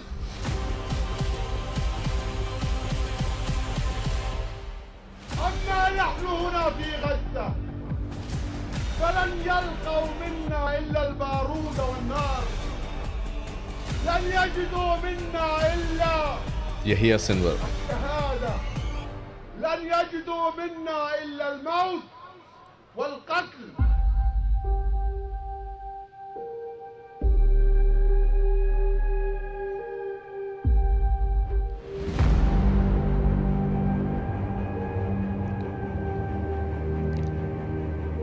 ഓക്കെ, ഇത് ഇസ്രായേൽ ഡിഫൻസ് ഫോഴ്സ് തന്നെ അപ്ലോഡ് ചെയ്തിട്ടുള്ളൊരു വീഡിയോ ആണ്. അപ്പോൾ ഞാനിത് പറയുന്നത് എന്തിനാന്ന് വെച്ച് കഴിഞ്ഞാൽ നമ്മുടെ മുന്നിൽ ഈ വിഷയങ്ങൾ നടക്കുന്ന സമയത്ത് ആരാണ് സൈനികൻ ആരാണ് തീവ്രവാദി എന്ന ഒരു ഡിസ്റ്റിങ്ഷൻ അത് നമുക്ക് നടത്തി അവർ ചെയ്യുന്ന പ്രവൃത്തികളിൽ ഏതിലാണ് നൈതികത ഉള്ളത് എന്ന് നമ്മൾ കണ്ടെത്തി അത് ഏതാണ് സ്വന്തം ജനതയെ രക്ഷിക്കാൻ വേണ്ടി നടത്തുന്നത് എന്ന് ആലോചിച്ച് തന്നെയാണ് അതിലേക്ക് നമ്മൾ ഇറങ്ങിത്തിരിക്കേണ്ടത്. ഇവിടെ നമ്മൾ കണ്ടു ഹമാസിൻ്റെ ആ ആക്ഷൻസ് അത് അവരുടെ ജീവിതം നഷ്ടപ്പെടുത്തി എന്ന് അവർ തന്നെ വീഡിയോ എടുത്ത് 2021 ഗാസ എങ്ങനെയായിരുന്നു ഇന്നിപ്പോൾ ഇങ്ങനെയാക്കി മാറ്റി എന്ന് അവർ തന്നെ പിക്ചറൈസേഷൻ നടത്തുമ്പോൾ നമുക്ക് കൂടുതൽ അധ്വാനമൊന്നും വേണ്ട എന്തായിരുന്നു ഗാസ എന്ന് പറയാൻ. ഇത് പണ്ട് നമ്മൾ ചെയ്തിരുന്നതാണ്. ഗാസ ഇങ്ങനെയായിരുന്നു ഒക്ടോബർ 7 മുന്നേ എന്ന് പറയുമ്പോൾ അവർ അങ്ങനെയൊന്നും ആയിരുന്നില്ല, ഗാസ ഒരു ഓപ്പൺ പ്രിസൺ ആയിരുന്നു എന്ന് പറഞ്ഞിരുന്ന ആളുകൾ ഇന്നിപ്പോൾ അവരുടെ വാദം ജയിക്കാൻ വേണ്ടിയിട്ട് അവർ പറയുന്നത് ഗാസ പണ്ട് ഭയങ്കര ബ്യൂട്ടിഫുൾ ആയിരുന്നു, അത് ദുബായ് പോലെയായിരുന്നു എന്നൊക്കെയാണ് ഇപ്പോൾ പറഞ്ഞു വെക്കുന്നത്. അപ്പോൾ ഇതുപോലെയുള്ള ഈ സെൽഫ് കോൺഫ്ലിക്റ്റിംഗ് ആയിട്ടുള്ള സെൽഫ് ഡിഫീറ്റിംഗ് ആയിട്ടുള്ള ആർഗ്യുമെൻറ്റ്സ് വെച്ചുകൊണ്ട് നിങ്ങൾ തന്നെ തെളിവ് നിരത്തി നിങ്ങളെ തന്നെ പൊളിക്കുന്ന അവസ്ഥയും ഉണ്ടാകുമ്പോൾ നമ്മളുടെ അധ്വാനം കുറയുന്നുണ്ട് എങ്കിലും നമ്മളുടെ പ്രശ്നം ഇതിലൊക്കെ പെട്ടുകൊണ്ട് ഒരുപാട് ആളുകൾ ഇവിടെ റാഡിക്കലൈസ് ചെയ്യപ്പെടുന്നു എന്നതാണ് ഇതിൽ ഏറ്റവും വലിയ വിഷയം. അപ്പോൾ അത് ഒരു വലിയ പ്രശ്നമായിട്ട് ഇവിടെ കാണുന്നു. അതുകൂടാതെ ഇപ്പോഴും എനിക്ക് ഈ ഒരു വിഷയത്തിൽ നമ്മളുടെ ഇന്ത്യൻ ഗവൺമെൻറ്റിൻ്റെ അടുത്താണെങ്കിലും അതിൻ്റെ ഒഫീഷ്യൽസിൻ്റെ അടുത്താണെങ്കിലും നമുക്ക് പറയാനുള്ളത് എത്രയും പെട്ടെന്ന് ഈ ഹമാസ് എന്ന് പറയുന്നത് അതൊരു ടെററിസ്റ്റ് ഓർഗനൈസേഷനാണ് എന്ന് നമ്മൾ അതിനെ പ്രഖ്യാപിക്കാൻ വൈകും തോറും അത് കൂടുതൽ പ്രശ്നം തന്നെയാണ് ഉണ്ടാക്കുക എന്ന് ഒന്ന് ഓർമ്മിപ്പിച്ചുകൊണ്ട് തൽക്കാലം ഞാനിതിവിടെ വൈൻഡപ്പ് ചെയ്യാണ്. നമുക്ക് മറ്റ് വിഷയങ്ങളുമായിട്ട് അടുത്ത ദിവസം നമുക്ക് വീണ്ടും കാണാം. അതുവരേക്കും എല്ലാവർക്കും നന്ദി, നമസ്കാരം, ഗുഡ് നൈറ്റ്. നമ്മളെ വീഡിയോ കണ്ടുകൊണ്ടിരിക്കുന്ന ആളുകൾ ചാനൽ സബ്സ്ക്രൈബ് ചെയ്തിട്ടില്ല എന്നുണ്ടെങ്കിൽ അത് ചെയ്ത് നമ്മളെ സപ്പോർട്ട് ചെയ്യുക. മറ്റു രീതിയിൽ സപ്പോർട്ട് ചെയ്യാൻ ആഗ്രഹിക്കുന്ന ആളുകൾക്ക് അതിൻ്റെ ഡീറ്റെയിൽസ് ഡിസ്ക്രിപ്ഷനിലുണ്ട്. നിങ്ങളുടെ ഓരോ ലൈക്കും ഷെയറും അതുപോലെ കമൻ്റ് ഇടുന്നതും ഈ വീഡിയോ അതിൻ്റെ താഴെ വരുന്ന കമൻറ്റുകൾക്ക് നിങ്ങൾ പ്രതികരിക്കുന്നതെല്ലാം തന്നെ വീഡിയോയുടെ റീച്ച് കൂടുന്നതിന് വലിയ തോതിൽ ഉപകാരപ്പെടുന്ന സംഗതിയാണ്. അപ്പോൾ അതുകൊണ്ട് അതിൽ നിങ്ങൾ ഏർപ്പെടണം എന്നും കൂടി ഞാൻ അഭ്യർത്ഥിക്കുകയാണ്. മറ്റുള്ള രീതിയിലുള്ള സപ്പോർട്ട് തുടർന്നും നിങ്ങളുടെ ഭാഗത്തുനിന്നുണ്ടാവും എന്ന് പ്രതീക്ഷിക്കുന്നു.